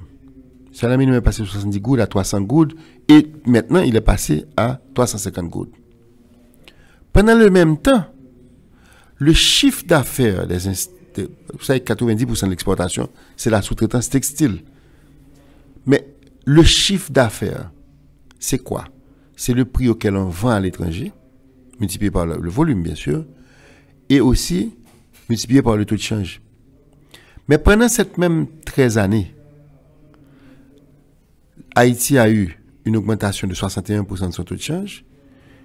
L'inflation américaine a été de 2%. Il y a eu à peu près 30% en plus de prix en dollars. Donc, l'inflation, l'augmentation due au prix du chiffre d'affaires d'une entreprise d'exportation a peut-être moins que doublé. Puisque c'est 30% et 60% de dépréciation. À peu près doublé. Alors que le salaire minimum a quadruplé. Donc forcément, il y a moins d'entreprises capables de soutenir la concurrence. Certes, il y a eu dans l'intervalle les avantages accordés à Haïti. Ça a permis de maintenir un modicum d'entreprises encore en vie. Ce sont les avantages offerts par les États-Unis d'Amérique qui permettent qu'on a encore 40 000 emplois dans la sous-traitance. Mais si on devait tenir compte du taux de change lui-même, c'est-à-dire de l'aspect prix, les salaires ont augmenté avec l'inflation locale, en fait plus que l'inflation locale, alors qu'à cause de l'appréciation de la monnaie haïtienne, alors qu'à cause de la non-dépréciation en fonction de l'inflation, les chiffres d'affaires des entreprises d'exportation ont augmenté 4 fois moins vite que les salaires. Qu'est-ce que ça a comme pénalisation pour l'économie? Ça a comme pénalisation qu'il y a moins de gens qui travaillent. Ça a comme pénalisation que les possibilités pour les Haïtiens d'avoir plus de gens de leur famille à travailler pour l'industrie d'exportation sont moindres. Ça a comme conséquence que notre production de riz est moins compétitive par rapport au riz de Miami. Parce que le prix, la variation de prix de l'entreprise de textile, c'est la même variation de prix que celle qui produit de l'agriculture. Donc, aujourd'hui, 83% de notre riz est importé. Mais c'est parce que le riz local n'est pas compétitif. Donc, ceci veut dire que le gouvernement, de par les politiques monétaires et fiscales suivies, ont encouragé les gens à ne pas investir dans l'exportation, à ne pas investir dans l'agriculture d'exportation ou de substitution aux importations, à ne pas investir même dans le tourisme. Donc le résultat concret, c'est que quand un homme d'affaires haïtien investit, il investit où ça? Dans le commerce. Parce que le commerce est rentable. Parce que le commerce est l'inverse de l'exportation. Donc forcément, il y a une allocation de ressources qui se dirige. Donc si on ne s'occupe pas de ce que fait l'État et des politiques publiques, l'investisseur va se diriger naturellement vers là où l'amènent les politiques publiques. Donc c'est la seule chose que je pense où, ceci je l'ai dit, M. Heisenberg a pris comme exemple de succès un petit village, une ville, une petite bourgade, je dirais, qui se trouve en Colombie. Mais la Colombie est un des plus gros succès d'attraction d'investissement étranger au monde. La Colombie a fait un effort considérable pour résoudre le problème qu'ils avaient de violence, de drogue. Et la Colombie aujourd'hui a l'un des taux de participation de sa population adulte à l'emploi au monde, un des plus élevés au monde. Donc, quand naturellement vous faites un exercice de croissance par le secteur privé en Colombie, certainement vous allez avoir de meilleurs résultats que si vous le faites en Haïti. Donc, le rôle que joue l'État, l'État ne peut pas dire où je dois investir, mais par son action et par sa politique publique, il peut me diriger. Et pour le moment, il me dirige vers le commerce. Et l'économie haïtienne, d'ailleurs, n'est tellement pas productive d'emploi dans le secteur agricole et dans le secteur secondaire, donc industriel, que le pouvoir d'achat généré pour permettre le commerce est généré par les migrants. Aujourd'hui, cette année qui vient de se terminer est l'année la plus élevée en termes de croissance des transferts de la diaspora que j'ai jamais vue. Et le corridor d'où vient la plus forte croissance de nos transferts, c'est le Chili. Donc c'est extraordinaire. Ça veut dire que l'Haïtien donne un message à ses autorités. Il donne un message qu'il ne pense pas obtenir un emploi. Il ne pense pas obtenir la prospérité en Haïti. Ce qui arrive à partir alimente une fraction considérable de la consommation. Et par le fait que ceci se fait en devise, forcément, ça alimente les importations. Donc, on est dans un cercle vicieux qui vient quelque part en grande partie des politiques publiques. Il faut réaliser ça. Alors, Pierre-Marie Boisson, vous avez parlé de la nécessité d'un alignement entre le secteur public et le secteur privé. Mais quels sont les leviers sur lesquels on pourrait jouer aujourd'hui, on pourrait activer? Quels sont les leviers pour pouvoir attirer ces investissements directs en Haïti et rendre le pays compétitif? Le premier endroit où Haïti peut attirer des gros capitaux, c'est dans l'infrastructure. Et c'est dommage que le secteur, par définition, n'a plus besoin d'investissement aujourd'hui. C'est le secteur de l'énergie. Soit aussi décrié par les pouvoirs publics ou par des individus qui sont influents. Il y a un besoin de dialogue, il y a un besoin de calmer le jeu. Parce que si vous voulez attirer des capitaux aujourd'hui, mais les premiers projets importants qui peuvent attirer des capitaux se trouvent dans l'infrastructure énergétique. Donc, si vous rendez l'investisseur local existant frustré, timide, ne vous attendez pas à avoir d'investissement étranger. Et comme de fait, c'est ce qui se passe. Et j'ai bien apprécié l'intervention de M. Jean Jumeau, qui a dit, dans un premier temps, vos législations auraient dû être incitatives. Ce n'est pas la peine de réglementer là où il n'y a rien, où il n'y a presque rien. Je citais l'énergie. Ensuite, c'est évident qu'il y a des choses dans lesquelles Haïti peut rapidement développer de l'emploi. L'une d'entre elles, c'est le textile. Et on peut développer du textile dans ce qu'on fait actuellement, comme on peut monter en valeur ajoutée. Mais pour monter en valeur ajoutée, pour faire par exemple des chemises, des pantalons, pour faire plus que les t-shirts, il faut plus d'investissement. Mais comment voulez-vous qu'avec ce qui s'est passé au niveau du salaire minimum, la façon dont ce débat a évolué vers la violence verbale et physique, mais les gens vont de plus en plus investir dans des activités où ils peuvent se désinvestir très vite. Mais pour monter dans la chaîne de valeur et faire des choses qui rapportent davantage à Haïti, il faut sécuriser ces investisseurs-là. Des entreprises qui ont 8 000, 9 000 emplois ne peuvent pas avoir peur. Ne peuvent pas être placées dans une situation où ils ne peuvent pas voir l'avenir avec sécurité. Où ils ne peuvent pas, en fait, je dirais, prédire. Ils ne peuvent pas avoir une transparence vers le futur. Pour moi, c'est là aussi qu'il y a une importance du dialogue. Il y a une importance que l'État priorise les investisseurs privés locaux qui créent des emplois et leur donne, dans un premier temps, des raisons de se sentir confortable. Maintenant, après ça, certainement qu'on va aller vers des régulations, on va essayer de tirer plus de taxes, mais ceci vient après. Mais dans un premier temps, une économie comme celle d'Haïti devrait vraiment dérouler un tapis rouge pour les investisseurs. C'est vrai que ce n'est pas populaire, mais on n'est pas là pour faire seulement des choses populaires. On est là pour travailler pour le futur, et pour travailler pour le futur à court terme. Et si je prends par exemple ce qui se passe actuellement, le fait qu'il y a eu une dépréciation de la monnaie haïtienne au cours des 2 dernières années, de l'ordre, en fait, importante, puisque 26% et 13%, ça fait à peu près 40%. Cette dépréciation de la monnaie haïtienne a permis qu'il y ait un regain d'investissement dans la sous-traitance. Aujourd'hui, il y a près de 5 à 6 projets de parcs industriels en construction. Il y a 6 compagnies qui ont signé des contrats, pas plus tard qu'il y a 1 an, ces contrats seulement vont créer 30 000 emplois nouveaux. Quand vous avez 30 à 40 000 emplois dans la sous-traitance, ça veut dire que c'est un doublement du volume. Aujourd'hui, il y a 1 milliard d'exportations. Donc, 90% vient de la sous-traitance textile. Cette exportation brute génère une génération de devises nettes. C'est-à-dire quand on retire le prix des tissus importés et qu'on prend la valeur ajoutée en Haïti, ça représentait en 2016, bon, on n'a pas encore les statistiques pour 2017, ça représentait 350 millions de dollars américains. Vous imaginez ce que ça veut dire 350 millions de dollars américains? C'est 350 millions de dollars de devises.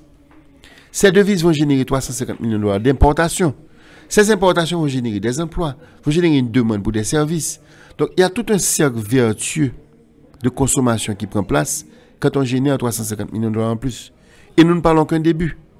Donc, Le fait et je salue la décision du président Moïse de trancher dans le débat du salaire minimum. Parce que le fait qu'il ait tranché a sécurisé. Et c'est ce qu'il faut faire. Mais aujourd'hui, dans le domaine de l'énergie, le président devrait faire la même chose. Il ne devrait pas seulement parler des problèmes, il devrait trancher et il devrait s'asseoir avec les producteurs. On devrait voir comment on peut avancer.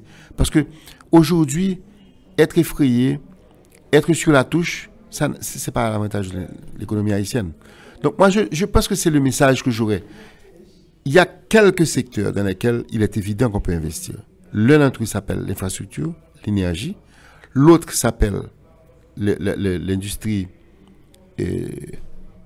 le textile. On est en train de parler maintenant où nous sommes là de BPO. Voilà encore un autre secteur Haïti. Haïti pourrait faire beaucoup.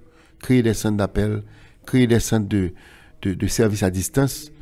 Mais encore, il faut que la communication marche mieux. Il faut que la minute soit moins chère. C'est une chaîne. Donc, mais il y a le secteur des communications. Aujourd'hui, qui fait le bonheur de la République dominicaine. Ce secteur est un secteur à développer. Il y a également l'hébergement. Mais comment voulez-vous que les touristes rentrent dans un pays s'il y a le genre d'instabilité que nous vivons aujourd'hui, s'il y a le genre de contestation violente que nous vivons aujourd'hui? Donc, tout ça est une chaîne. Mais Haïti est particulièrement sous-développé comme pays de la Caraïbe, qui a une magnifique topographie, qui a des plages. Écoutez, on aurait pu accueillir beaucoup plus de touristes qu'aujourd'hui. Nous accueillons à peu près 400 000 touristes. La République dominicaine en a 6 millions. Donc, il y a la possibilité pour Haïti de faire bien mieux un tourisme. Mais pour faire bien mieux un tourisme, il faut agir sur le monétaire pour avoir le meilleur prix relatif. Il faut avoir de l'électricité. Par exemple, si vous voulez vraiment tirer parti de la valeur ajoutée du tourisme, il faut une vie nocturne. Pour avoir une vie nocturne, il faut avoir l'électricité, il faut avoir l'éclairage, il faut avoir la sécurité. Donc tout ça se tient.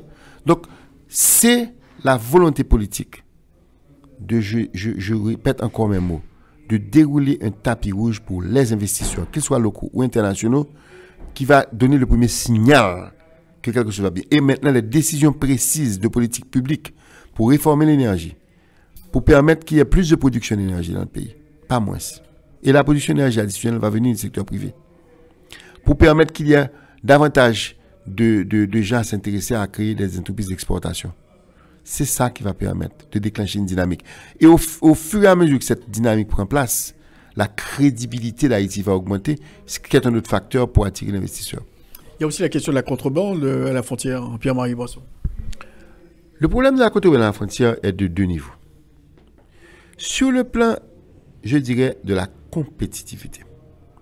Quand vous avez une économie très grosse à côté d'une économie très petite, cette économie très grosse qu'est la République dominicaine par rapport à nous, c'est la même population, hein, ce n'est pas la taille de la population, mais la taille du PIB. La République dominicaine a à peu près en valeur marchande, je dirais, donc en valeur de prix réel mesuré, à peu près plus de 60 milliards de PIB et presque 70 milliards, nous avons 9 milliards. Donc, il y a un développement des industries en République dominicaine qui est plus élevé et ils ont des surplus à exporter. Et pour des raisons évidentes, ils sont plus compétitifs qu'Haïti. Donc, il y a une pression naturelle pour qu'on ait importer de la République dominicaine.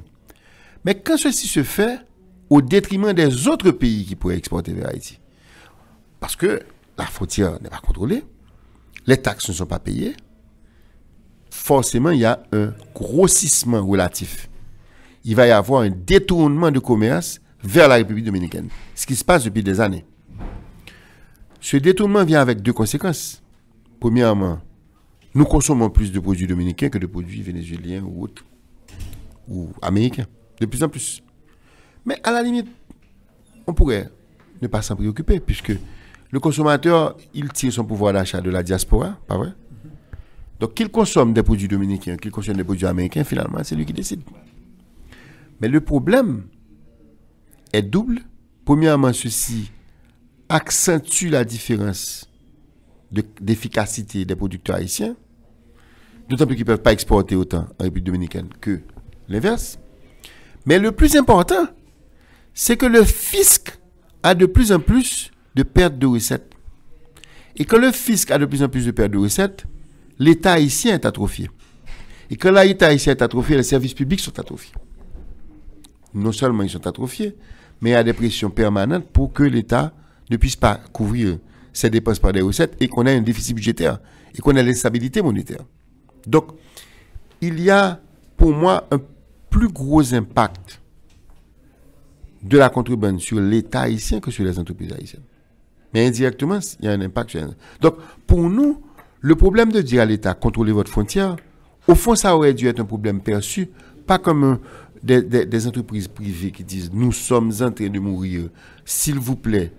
Oui, il y a un problème de contrebande, de concurrence déloyale, les gens qui importent, qui paient des taxes sont défavorisés. Il y a un problème de justice par rapport aux investisseurs ou aux importateurs haïtiens qui sont de plus en plus face à une concurrence déloyale. Mais il y a surtout et avant tout pour l'économie haïtienne un problème de manque à gagner fiscal. Et on parle de 200-300 millions de dollars. On parle de 200-300 millions de dollars, mais qui est en train de grossir. Parce qu'un détournement de commerce, ça ne s'arrête pas. Plus ça va paraître avantageux d'importer de la République dominicaine, plus les importations augmenteront. Donc c'est ce qu'on a un trafic induit. Donc ceci est un problème, un cercle vicieux qui risque de nous affecter progressivement davantage d'année en année. Alors pour terminer, Pierre-Marc Boisson, la question du budget qui fait l'actualité, budget controversé, défendu par le gouvernement et publié par le président de la République. Très rapidement, vos opinions sur le budget de la République qui va entrer en application le 1er octobre. Écoutez, ce budget est le résultat d'un exercice démocratique. Le président a présenté le budget, enfin la présidence, l'exécutif, je dirais, pas la présidence. L'exécutif a présenté le budget à temps. Ce budget a été voté par 2 chambres qui ont été élues démocratiquement dans les temps. Donc tout est fait d'après les normes. Donc moi, je ne dirais que sur le plan légal et sur le plan du fonctionnement de la société, ce budget reflète la volonté de la population à travers ses élus. Ces élus sont démocratiquement représentés. Ceci étant dit, je pense que ce budget-là a souffert d'une insuffisance de dialogue avec la population. Parce que dans une démocratie, et on a vu l'exemple dans d'autres pays d'Amérique latine, il va y avoir une loi votée par le Parlement, une résolution adoptée par le Parlement du Paraguay, qui a résulté parce que le Parlement a été incendié. Il y a eu un mort. Il y a eu des blessés. Les populations, même quand elles élisent leurs représentants, sont rapidement dans une position de revendication par rapport à ces mêmes élus. Ce qui implique qu'une démocratie ne fonctionne pas simplement de jure, parce que j'ai des représentants élus au Parlement, donc je ne m'occupe pas d'eux pendant 5 ans et puis après je vais voter. Ça ne marche pas comme ça. Pour moi, le débat du budget reflète un manque de dialogue. Un manque de dialogue avec la société civile. Je dois vous dire que je fais partie d'un organe important de la société civile, qui est le Forum économique. Nous avons été un peu frustrés de ne pas avoir pu être entendus par le Parlement. Bon, on nous dira, c'est dû à des circonstances. Nous comprenons ça. Le jour où on devait aller, on n'a pas été reçus parce qu'il y avait d'autres groupes qui devaient être reçus. On a renvoyé ça s'inédier, on ne nous a pas reçus. Entre-temps, il y avait des délais, donc on a dû. Mais pour nous, c'est un symbole. Si l'association, je dirais, qui regroupe la plus grosse fraction du secteur privé, c'est un forum, c'est qui regroupe la chambre de commerce, qui regroupe les chambres de commerce bilatérales, comme la MCHAM, la chambre de commerce franco-haïtienne. Donc tous les poids lourds du secteur privé. Tous les poids lourds du secteur privé sont là-dedans et n'ont pas pu être reçus, n'ont pas pu être entendus par leurs élus.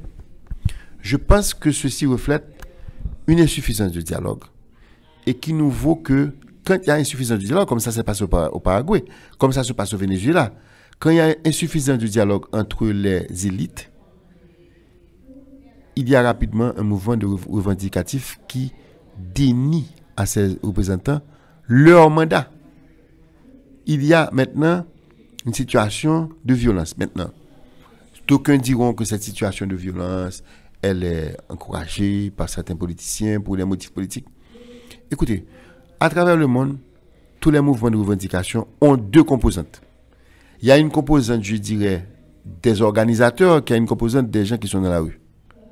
Mais dans tous les cas de figure que je connais, quand vous avez ce genre de mouvement-là, ce n'est pas isolé d'un certain mécontentement réel.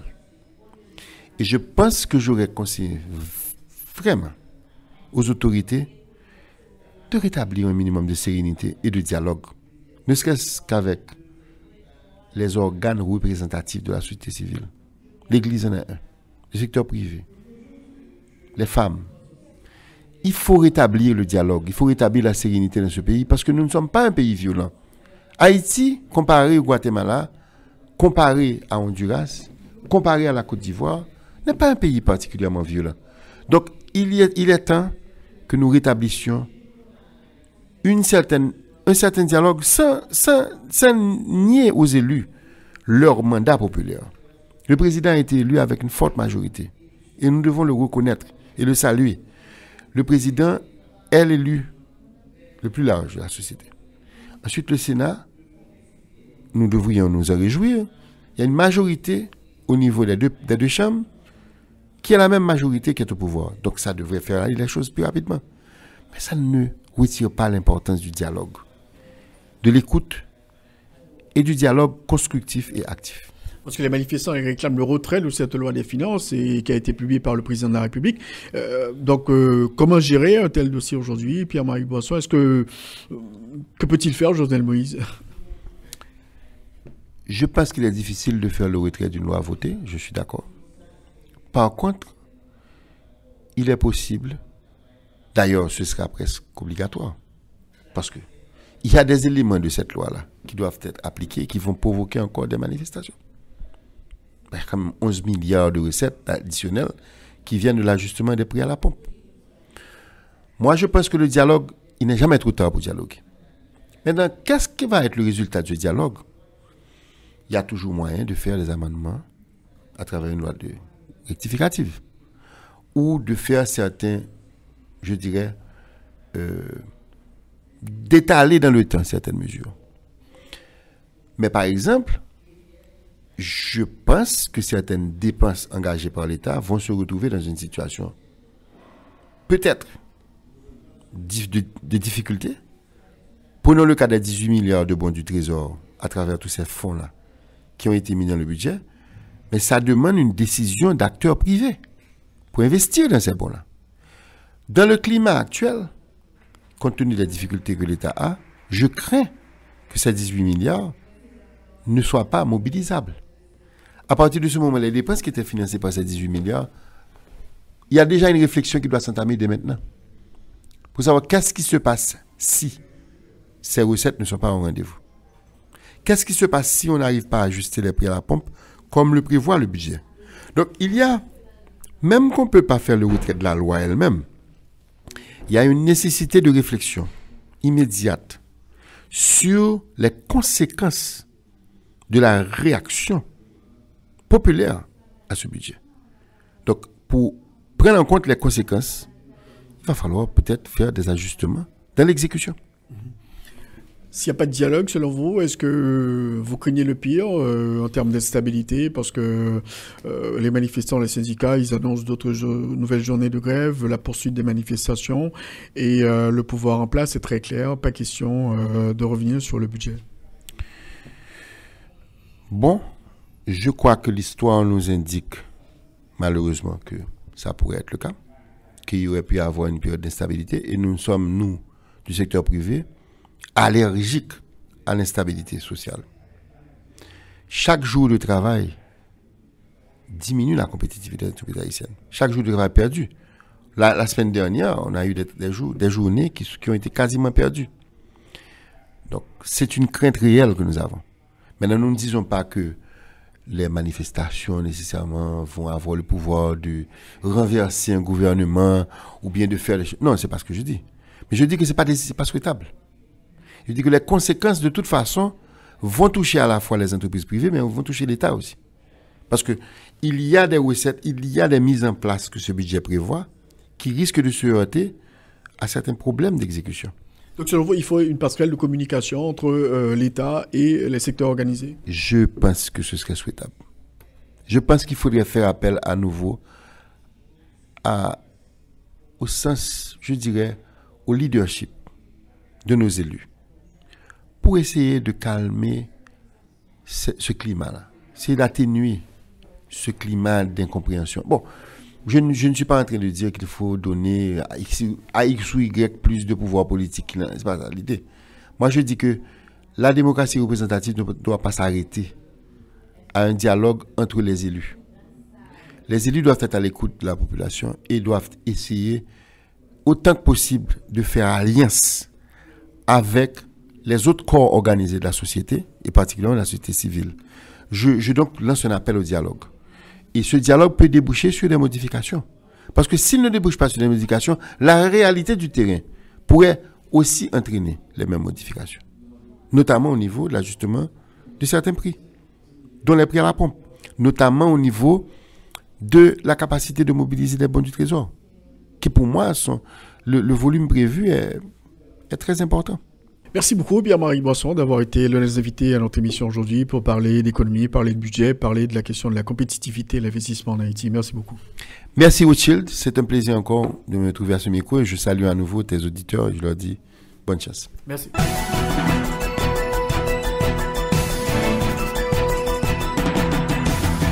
C'est donc la fin de l'émission Enjeu. Merci de l'avoir suivi. Nous avons eu deux invités aujourd'hui. Tout d'abord, le Dr Ronnie Gillot, avec qui on a parlé largement, du Dr François Duvalier, l'ancien président de la République. Et puis, on a parlé économie, investissement, budget de la République, avec l'économiste Pierre-Marie Boisson. La rediffusion de cette émission à 4h et à 9h sur RFM 104.9, rfmhaiti.com, merci sur TuneIn Radio. Bon dimanche à tous et à toutes. Au revoir. Tous les dimanches, 1h-2h, Rothschild François Junior analyse, commente et vous aide à mieux comprendre les enjeux sociaux, politiques, économiques. Enjeux sur RFM 104.9 et sur rfmhaiti.com. Un rendez-vous hebdomadaire pour traiter des grands thèmes de l'actualité quotidienne. 1h-2h, tous les dimanches. Enjeux avec Rothschild. C'est votre meilleur rendez-vous.